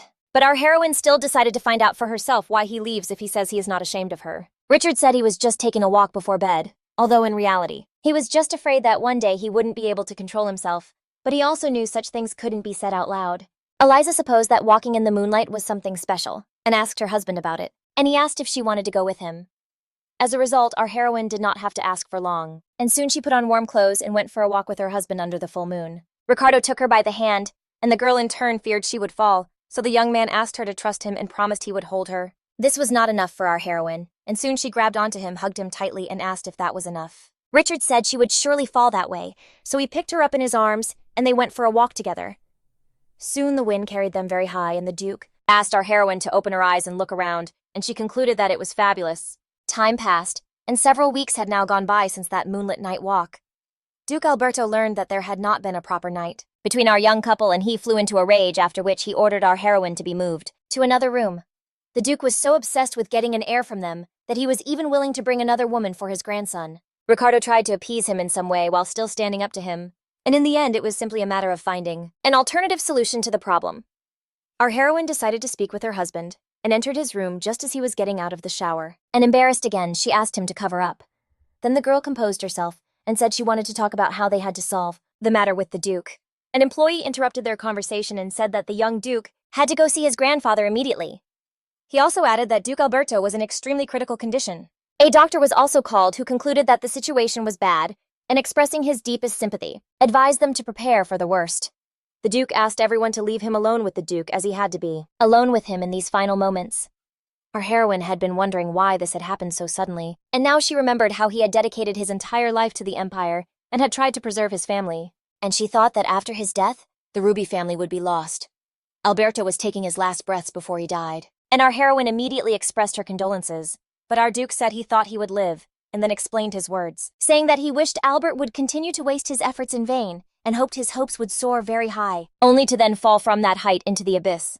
Then Ricardo approached the dying man, and told him he was leaving too soon and too peacefully. Our young Duke looked into his grandfather's eyes, and told him that the Ruby family was now in his hands, and with that the old Duke passed away. Ricardo left him saying that he would now be watching him from hell, and asked him not to take his eyes off his grandson. Meanwhile in the forest, a boy was returning home from gathering branches when he saw monsters. He wondered how these monsters had gotten here, as they had never been here before, and he hid. The next day our heroine told her husband about the work that had been done and handed over the management. Soon Anna entered the room and brought tea and sweets, for which our heroine thanked her assistant. Eliza returned to her work, and the maid commented to herself that they made a beautiful couple, as if they were born one for the other. Anna thought in passing that her mistress cared so much for this land that she didn't understand why she had to separate from the Duke. Then she remembered that she had forgotten to deliver a letter, and that it was from the Count of Handsome Arden. Ricardo noticed immediately, but our heroine simply said that the man had always been kind to them. Eliza asked the Duke if he remembered him, and reminded him that they had spoken with him at a reception with the elder count, but our Duke was trying to figure out what he needed from our heroine, his wife, who also worked part-time. The girl took a quick look at the letter and answered that he had a request for her, and that she had found out for herself that the construction of her house had already begun and would be finished within a month, and she thought she could now talk about it with her husband. Our heroine remembered how they had been at Duke Alberto's funeral and had seen him off on his final journey. Our heroine then realized that the young Duke was looking at his grandfather without any emotion. Eliza thought that maybe if he had left sooner, it would have been easier for him. She knew that her husband would manage the inheritance well, and she wasn't worried about its future. Meanwhile, the counselor informed her that all business was concluded for the day, and our heroine hurried to usher everyone out of the room so they could attend to their own business. Eliza finally decided to speak with her husband, and the Duke immediately became concerned. Our heroine said it was nothing important, but that she couldn't say what she needed to, because it turned out that the words of the divorce request were too painful for her when the moment came. She realized their marriage had been arranged without her consent, and that she had lived in the house like a mistress for 8 years. Now it was time to tell Ricardo directly that he should live with the woman he truly loved, not with the one Alberto had chosen for him. As soon as our heroine took a breath to start this conversation, Thompson burst into the room and said they had a problem. The knight said that monsters had been discovered in the western forest, attacking the inhabitants of the local villages, and that many were wounded and dead. Richard suggested to Eliza that they talk later, as he had to go there to investigate. The Duke told Thompson to assemble a party immediately and go to the scene. Our heroine thought this was very strange, as lately there had been more and more news of monsters, whereas last winter there were no monsters in the western region of the forest. Now, however, a large number of monsters have been discovered in the northwestern forest, and the girl thinks that perhaps it's not just that the monster population has increased on its own. The Duchess went so far as to suggest that perhaps someone was helping them migrate to these lands in particular. Shortly after, a counselor came to report that there had been an avalanche on Mount Locock. Our heroine immediately inquired about the damage caused by the disaster and learned that about 20 houses had been completely demolished, but their inhabitants managed to escape because they had grown suspicious of the snowfall and left in time. Eliza ordered that food and essential supplies be sent to these people, and the counselor said he would have the knights go there. But our heroine opposed this decision and said she would go to the area herself. Soon she was in the affected village and saw the houses buried under the snow. She realized that spring was still a long way off and that these people had lost their homes and property. Eliza immediately tried to find out if anyone had been injured or killed and discovered that everyone was alive. But then a child approached our heroine and told her that her brother had gone into the forest to gather firewood and had not returned. The Duchess said it was a western forest and was safe, but then she remembered the monsters. Our heroine realized that the boy was far from the avalanche, but close to the area from which the news of monsters had come. But first, she decided to calm the child a little and asked his name. Then our heroine hugged the brave little girl and praised her for surviving. The Duchess promised that the knights would find her brother soon and asked them to wait a little longer. She thought to herself that she had to find the boy as soon as possible, as this girl would not survive without her brother. Our heroine hoped that the boy waiting in the forest was still safe. At the same time, the monsters were approaching the boy, and though he was hiding, he couldn't get home. The Duchess addressed her people and asked Agil if there was any news, and learned that they had already resettled most of the residents in neighboring villages and were still working on it. It turned out that all the victims had relatives in the neighboring villages, so everyone had a place to go. Our heroine then gave instructions to provide supplies to those who were taking in the displaced people. The Duchess also asked the counselor to bring knights for protection just in case. She then asked the knight how the search for the girl's brother was going, and the young man reported that they had found his tracks of the boy and that they expected to find him soon. Our heroine volunteered to go with them, but the soldier said he must protest her decision. The knight said the forest was dense and full of monsters, and that her safety had to come first. Our heroine replied that she had full confidence that he would protect her, and that she wanted to do this good deed, especially since it was getting dark. The girl realized they had to find that child, and suddenly the knight called our heroine's attention to a discovery. The young man asked our heroine to be especially careful because they had found the corpse of a yeti.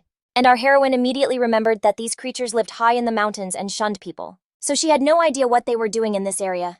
The knight suggested that perhaps these creatures had sensed an avalanche, and that's why they had come down to the village, to which the Duchess objected, explaining that these creatures were afraid of people. Our heroine suggested that the yeti must have come down in search of a safe and secluded place somewhere in the forest, or in a cave. Eliza supposed that something was driving the monsters from their homes. Now our heroine was going to understand what had caused such changes in her territory. The search party led by the Duchess went in search of the child. And soon Agil noticed that the weather was getting worse and it would soon snow. The advisor asked our heroine to return to the city, and he promised that they would continue the search themselves. But the girl refused and said she needed to find something out. The knight also reported that the search was greatly complicated by the fact that the sun had set and it was snowing, so he asked Eliza to return home. Our heroine realized that it was a very risky matter and that the knight was right. But soon they heard a child's voice. The search party managed to find the lost boy, and our heroine ran immediately toward him to tell him that his sister was waiting for him. But the next minute, the boy shouted that there were monsters behind the Duchess, and our heroine turned around and discovered they were wolf monsters. This surprised the girl, as she knew for certain that those creatures were not supposed to be found in these places. And the beast was already running to attack Eliza. The girl supposed she was destined to die this way, and she held out her hand to defend herself. But at that moment she touched the beast and it calmed down, and now looked at her peacefully. At which point the knights immediately rushed to attack to protect their lady and the child. Our heroine tried to understand what she should do, and at this moment she again felt that familiar gust of wind with which Ricardo always arrives. The powerful Duke came to the rescue and immediately ordered everyone to stand back, and struck down with lightning the monsters that dared to attack his wife. Our heroine watched as her husband killed the monsters, and she didn't notice the crack in the snow behind her, and she couldn't stop thinking about how wonderful it was that the Duke had come to her rescue. Soon the cliff on which our heroine was standing broke away and plummeted down with Eliza. Ricardo immediately ran to rescue our heroine, but right away, he realized he couldn't stop the fall. Soon our heroes plunged into the water, and the Duke felt that the current was very strong and that it would be difficult to swim out, but he knew he had to get out of here as soon as possible. Ricardo managed to notice the strange changes in the current's direction, but finally, he managed to come up for air, and the Duke immediately began to rescue his wife, who was unconscious. He alternated giving her breaths with chest compressions until the girl coughed. And then he noticed her body temperature was dropping rapidly. The young man knew she needed immediate warmth, and he began to think of a nearby village and simply prayed to the gods for one to be close. Our heroine woke up realizing she was very warm and immediately determined that she was not at the Duke's estate. And then she saw a man's bare form right in front of her. Richard immediately asked his wife how she was feeling, and Eliza asked him why they were undressed and hugging. The Duke immediately explained that this was an abandoned house, and since their belongings were completely soaked, there was no other option. And he said that they had fallen into the river from a cliff. Our heroine answered that she was fine, although she believed she wasn't entirely, and ordered herself not to look at her husband, who in the meantime explained that they would have to sleep like this, even if she hated him. He told his wife that she was still cold. The girl then explained that she did not hate him, and that she was comfortable with him, and then she thought she had said something strange, and found herself thinking that she liked hugging him while he was naked. And then she felt an urgent thirst for water, but her husband told her there was nothing, and that he had checked himself. Our heroine stood up and said she still wanted to take a look to see if she could find anything. And then Ricardo said he had a flask of wine. The young man explained that it was one of the necessary things for survival to maintain body temperature, which is why he always carries some alcohol with him. Richard also noted that the drink was quite strong and offered her a small taste, but this didn't stop our heroine. She drank all the wine, and said she would not refuse another serving. The Duke asked our heroine how she could drink wine as if it were water, and thought it was a good thing it wasn't beer. Shortly after, Eliza thanked Ricardo for saving her and for becoming such a good man, and for returning from the war unscathed. The Duke turned towards the girl, and suggested she get some sleep as there was still time until morning, and they needed to recover, but our heroine answered in the negative. Afterward, Eliza looked at her husband, and asked if he really felt nothing when he was near her, and when he held her. Without waiting for the clear answer, our heroine decided she would go to bed and get some more sleep.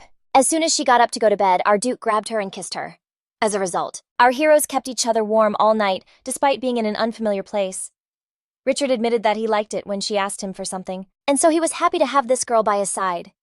He fell asleep thinking that maybe their feelings were mutual, and in the meantime, morning was approaching. Our heroine opened her eyes and was met by her husband, and a terrible headache, and through it all, there were fragments of the previous night, and she couldn't believe that all her recent memories were real, and came to the conclusion that she was in big trouble. She jumped out of bed, waking her husband with her movements, and as he asked how she was feeling, our heroine apologized for her behavior and explained that she had been drunk the previous night and was a bit out of her mind. However, she later concluded that in this case, a simple apology would not be enough, and she promised our Duke it would not happen again, while at the same time realizing that she had very likely hurt his feelings. Ricardo remained silent all this time, immersed in astonishment, and then, just as she began to speak, they were interrupted by the voices of knights coming from outside, saying that they had come all this way to find them, and our heroine was completely frightened of being found in this state and fainted. While she was unconscious, she saw the other side of herself. That is her character from the original story, who told her it was the first time she had been with someone she truly loved. The real Eliza from the novel told her that in the end our heroine was just like her and asked if she really believed it was all a mistake and asked her not to lie to herself because she had wanted it. The real Eliza started to strangle our heroine, telling her she had better accept the fact that she couldn't change anything and that she would never win his love. After that, she focused on the fact that our girl would live a terrible life and asked her to simply die just as she did in the original story. The Duke had been with his wife this whole time, and he believed it was his fault as Eliza hadn't been in the best condition to begin with, and he blamed himself for being unable to restrain his desire. At some point, he was interrupted by Thompson, who asked if the lady was feeling better and learned that her temperature was not that high and there was hope for recovery. And then the Duke asked about the job. The knight replied that monsters had become more frequent in the area and that for some reason they were suspiciously angry. Thompson then opened the bundle and showed him the stone, a magic one that they had found on one of the monsters captured yesterday. Richard explained that it was a demon soul stone and asked where they had found it, to which the knight replied that it was in the wolf they had found yesterday, adding that at first it wasn't visible because the soul had not yet been completely broken, but then it had manifested. The demonic soul stone could only be found in the northern part of Ruby Lynn's domain, and all who consumed it gradually suffered a division of the soul and died. And all that was left of the creature was an empty shell that became a monster that attacked all living beings, Ricardo surmised. That someone had taken the soul stones from the contaminated land deep within the canyon and placed them all over his property. The canyon was the only infected area, but it was surrounded by a barrier that enclosed the entire infected zone. And now the question was, who could have done all this? Our Duke turned to the knight and told him he was going to investigate the canyon and asked him to prepare a team. And as soon as they arrived at the location, they found that the soldiers guarding the barrier were dead, and the purification sword was broken. The souls of the soldiers guarding the barrier had been destroyed by the demonic stone, and our Duke decided they should be allowed to rest in peace since they could not be saved. And soon all the soldiers' bodies were collected. Ricardo ordered them to enter, and it is noteworthy that from the moment they went in, there was not a single glimpse of monsters, and the knights came to the conclusion that they were trying to avoid these places. Thompson said the air was unexpectedly clean, and then the Duke explained that the entire place was a purification lake, where the powers of the goddess Erin were stored, and it was created to prevent any evil spirits from escaping this canyon. The Duke asks the knights to be on alert, and not to think the lake's surroundings are safe, stressing that they do not know who might attack them. Soon a monster in the shape of a man appeared before them, walking straight towards them, and Ricardo asked him if he was human, adding that if he had a mind he should stop because otherwise he would consider him a creature without mind or will, and let him die. But in the following minutes he had to use his strength and destroy the enemy, who finally said fragmentarily that he had been waiting for a long time and something else about a wish of his. The Duke took note of these words and told the knights that there was nothing else worthy of attention and ordered them to return. Ricardo now thought that this monster was somewhat familiar to him, and then he became very ill, and something happened inside his body, and our Duke fell to his knees exhausted and then lost consciousness. Our heroine soon regained consciousness, and her assistant told her the latest news, and now Eliza learned about the demonic soul stone that was causing the recent frequent appearance of monsters, and that her husband had gone to the infected lands to investigate. The Duchess thought it was the Emperor's doing, especially since she knew that many people had recently arrived in the lands of Reuben, and our heroine understood that he intended to curb the influence of the ducal house, without sparing the lives of his own people. Anna asked her mistress not to worry so much, because the Duke would fix everything and would be home soon. Eliza decided that when he returned, she would speak with her husband right away, and then she thought about what had happened in the cabin and realized it had been several days since they had seen each other. Our heroine was also disturbed by the dream in which she saw the real Eliza from the original story. She also wondered if her husband's attitude towards her would be the same as before the incident. She realized that only a repetition of the story original would make her feel the pain of an unwanted relationship. Our Eliza feared that Richard would hate her, although in any case, she was still worried because she didn't know his true feelings and thought that everything was very different from the original story. Soon the maid told our heroine that the master had run into trouble and had fainted in the gorge. The woman also reported that she had heard he was now safe and would soon return to the mansion. Our heroine assumed he was seriously injured and could only hope he was all right. While Ricardo was giving orders outside, Eliza overheard that they were building defenses in case of an emergency, but she immediately interrupted their conversation and asked her husband if he was all right. Richard told our heroine they would talk next time and walked away out of her sight as he went to wash up, thinking he had almost stained Eliza's dress. The Duke thought he wanted to hug her as usual as soon as he saw her, but the knight advised him to refrain from contact with others at least for a while. Thompson also reported that he was healthy and had no other problems, but the knight was worried that this negative energy could be transferred to weak people as the darkness had even caused him to faint, and he recommended that he keep himself safe. Our Duke feared that this dark energy would be transferred to his wife and decided he should stay away from our heroine for a few days. He again recalled the words of that monster man about his wish and thought that the creature was undoubtedly looking at him when it repeated that phrase. Richard didn't want to let things go and admitted that he felt completely unprotected. Thompson soon reported that he had found a broken emblem in the gorge, and the advisor said that on its back was engraved the symbol of the House of Viscount Locks. Ricardo thought about it and then said that this family was one of the most famous among the Emperor's supporters, and to be more precise, they were known for carrying out all the orders of the Marquis de Feliz, who was a relative of the Empress, and the Duke concluded that they were now also aiming to destroy his family. Agwal offered to send someone to search the estate of Viscount Locks, but the Duke said it was not necessary, as he would go personally. Ricardo also said that Eliza would travel with him to the capital and that she would have 3 days to prepare. Meanwhile, our heroine thought that her husband was avoiding her and assumed that something bad might happen. She thought sadly about how Ricardo could leave without a word, and at that moment her assistant came to see if she was all right. Anna also asked our heroine not to worry, because the Duke is very strong and nothing serious could happen to him. Our heroine thought to herself that she seemed so nervous that even her assistant started to worry about her, and she confirmed that her husband was indeed very strong. The girl asked her mistress to take care of herself and not to waste her energy worrying, and then offered her some tea that would be very helpful for her recovery.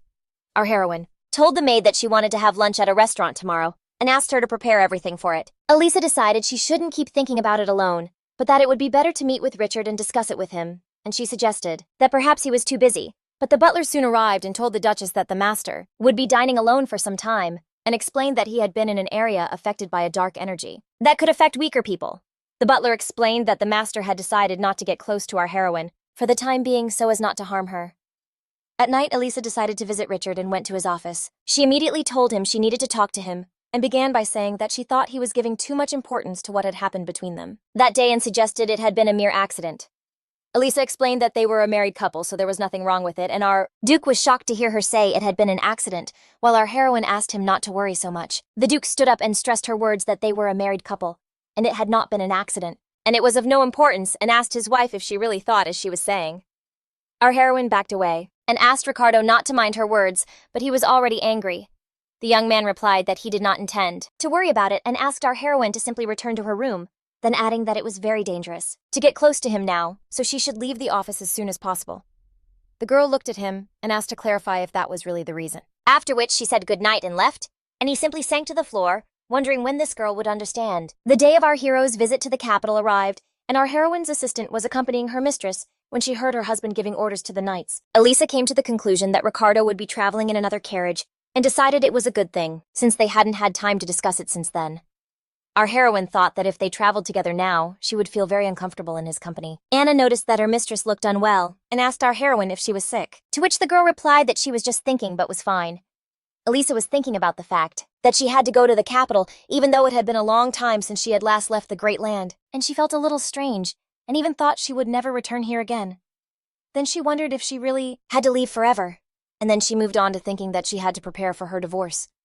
After some time, our heroine calmed down, and her assistant asked her how she was feeling, to which she replied that she felt much better, although it should be noted that 6 months had passed since she had been sent to the capital. Our heroine often felt sick from the carriage's movement, and even had a fever. Soon they learned that Richard had ordered them to stop here and prepare everything. He thought that the capital's manor house was not that far away, but that if they continued on, Eliza would become exhausted.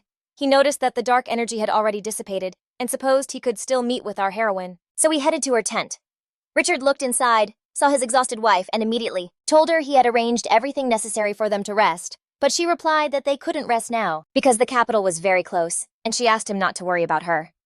Then a maid came in and brought the Duchess some nourishing food, but something immediately went wrong. She felt nauseous from the smell and ran outside. Richard followed Eliza, asking the assistant to stay in the tent. When he reached our heroine, he told her he would call a doctor at once. But she replied that it was just from the carriage ride and that she was fine. Richard retorted that Anna had told him she wasn't just feeling sick from the ride, but also had a fever and couldn't eat anything. Eliza then said that in that case, as soon as she arrived in Koroya, she would go straight to the doctor. She said she wanted to rest and that he should go back to his quarters for dinner. Then it occurred to her that she hadn't gotten her period this month, and she thought she might be pregnant.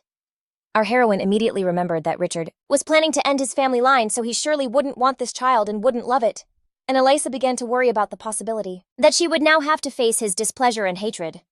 She again recalled his character from the original story, in which he had hated the unwanted child and was even going to get rid of it. Our heroine was terrified by this, and now she didn't know what to do. Upon arriving in the capital, the Duke ordered someone to find a doctor immediately to examine his wife. Eliza told her husband that they had just arrived at the mansion and was still very tired, suggesting they make an appointment for tomorrow. But Richard asked her to be patient for a little while as they needed to make sure she was all right. He told her he would be with her during the examination, so she shouldn't worry. But he thought it was clear that something was wrong with our heroine, and he began to worry if she was really that ill. Soon the doctor arrived and the Duke told him that his wife was unwell and asked him to examine her and prescribe the proper treatment. Our heroine, meanwhile, didn't know what to do because her husband could now find out the truth. But at that moment, Thompson entered the room and told the gentleman that he had an urgent report to make. Richard went to find out what the urgent matter was, and as he left, he asked the doctor to immediately report the examination results to him. The doctor promptly began his tasks, but our heroine said she didn't need an examination. She claimed she was just feeling sick from the carriage ride, and that the Duke was just overly worried about her, adding that a few days of rest would get her back to normal. The doctor then told her to let him know immediately if she had any more trouble, and advised her to get plenty of rest. As soon as he left the room, our heroine called her assistant and told her she needed her help, then asked her to find a doctor who lived outside the capital, who could not only give her a proper examination, but also keep it confidential. Shortly after, our heroine went to the doctor, who concluded that she was undoubtedly pregnant. The girl asked if he was certain of his diagnosis, and the doctor replied that it was in the early stages, and that he fully confirmed his diagnosis, then added that the probability of a miscarriage was quite high. Our heroine thought that she really was going to have a baby. As they were leaving, Anna began to wonder how they had managed to get to this point, and then started speculating about when it might have happened. Our heroine thought about how foolishly everything had turned out, especially since she was planning to break up with Richard. But everything turned out completely different. The maid assumed our heroine was quiet because she was tired, and told herself she should have taken better care of her mistress. Anna was worried because she felt she had acted too hastily and heartlessly, and expressed her sympathy. Eliza in turn asked her how she could help in this situation. Our heroine confessed to her maid that she had taken very good care of her and asked her not to cry. Anna then asked the Duchess what they should do now, especially since she was about to divorce her husband, and reminded her that now there was a child. The maid suggested that given the divorce, it would be better to stay with the Duke. Then our heroine confessed that Richard didn't want this child, and that he hated it terribly. Anna, horrified by what she heard, couldn't understand how a man who hated children could sleep with her mistress without any protection. She began to lament her poor Eliza's situation. The girl finally realized that she had been mistaken completely about the Duke, and wondered how her mistress could possibly be happy with such an irresponsible man. Our heroine began to worry about the change in her assistant. When Eliza asked her what was wrong, the girl resolutely declared that she would protect her and her child, and asked her mistress not to suffer alone. Our heroine thanked her assistant and expressed her sincere joy at how lucky she was to have her by her side. That night at home, she wondered if this child was the child Heinz mentioned in the original story. She remembered reading that the child had grown up without ever receiving love from anyone because his mother was too busy trying to win her husband's love, and had neglected that child just like his father, who hated him even before he was born. According to the original story, this child who grew up without love became a side character with a twisted mind, who ended up kidnapping and imprisoning the protagonist from whom he begged for love, just as his mother had begged for her husband's. Our heroine did not want this fate for her son, so she made a decision she considered to be the best for this situation. Eliza thought that she wouldn't be able to divorce the Duke in the near future, and would have to keep living with him as partners, and then she would have to find a way to leave the estate. She decided she had to run away before she heard Richard say it. The Duke had once spoken with the estate's butler, who told him that he had served Albert and would serve him as well, adding that this was not the late master's intention. Richard, for his part, was thinking about how his love was one-sided, and that their marriage would be annulled. The Duke was angry because his grandfather had asked his servant to fulfill his wish, even as he was going to hell. Richard said that he would definitely never live as Albert wanted and declared that he would never have children. Our heroine still remembered those angry words from her husband and realized that he would never give up on his plan for revenge. She thought that if such a life only made them both unhappy, there was no point in living together. She resolved that even if she wasn't the best mother, she would give her son a happy life. A few days passed, and our heroine thought that if she wanted to take good care of her child, she needed to study the matter more, because in addition to knowledge about pregnancy and childbirth, she also needed to know about the power that is passed down to the family's heirs. Our heroine knew her son would have the same power as Richard, and she wanted to help him in the future. Eliza remembered that when her husband was a child, no one taught him to use his powers correctly, and he learned his skills only by going through many dangers on his own. She knew that in the original story Hans had suffered the same fate, but this time she would be with the child and would make sure nothing like that happened to him. Shortly after, the butler handed our heroine a letter addressed to the Count of Arden, informing him that all the preparations were completed, including the house renovation, and it also attached a photo of the finished villa, and it promised that in real life it was even more beautiful. And our heroine was delighted by this news, because she needed to have everything ready as soon as possible. Her thoughts were interrupted by Richard, who told her that he had called her several times, but she hadn't answered him, so he came in and saw the letter. The young man immediately asked our heroine about the letter, but she asked him if something had happened, and noted that he had returned early today. The Duke then said that he had finished his work early and had decided to personally invite her to have dinner with him, observing that she spent all her time in her room. He asked if she had been eating properly, to which she replied that she had decided not to use the dining room by herself, which was why she ate in her room.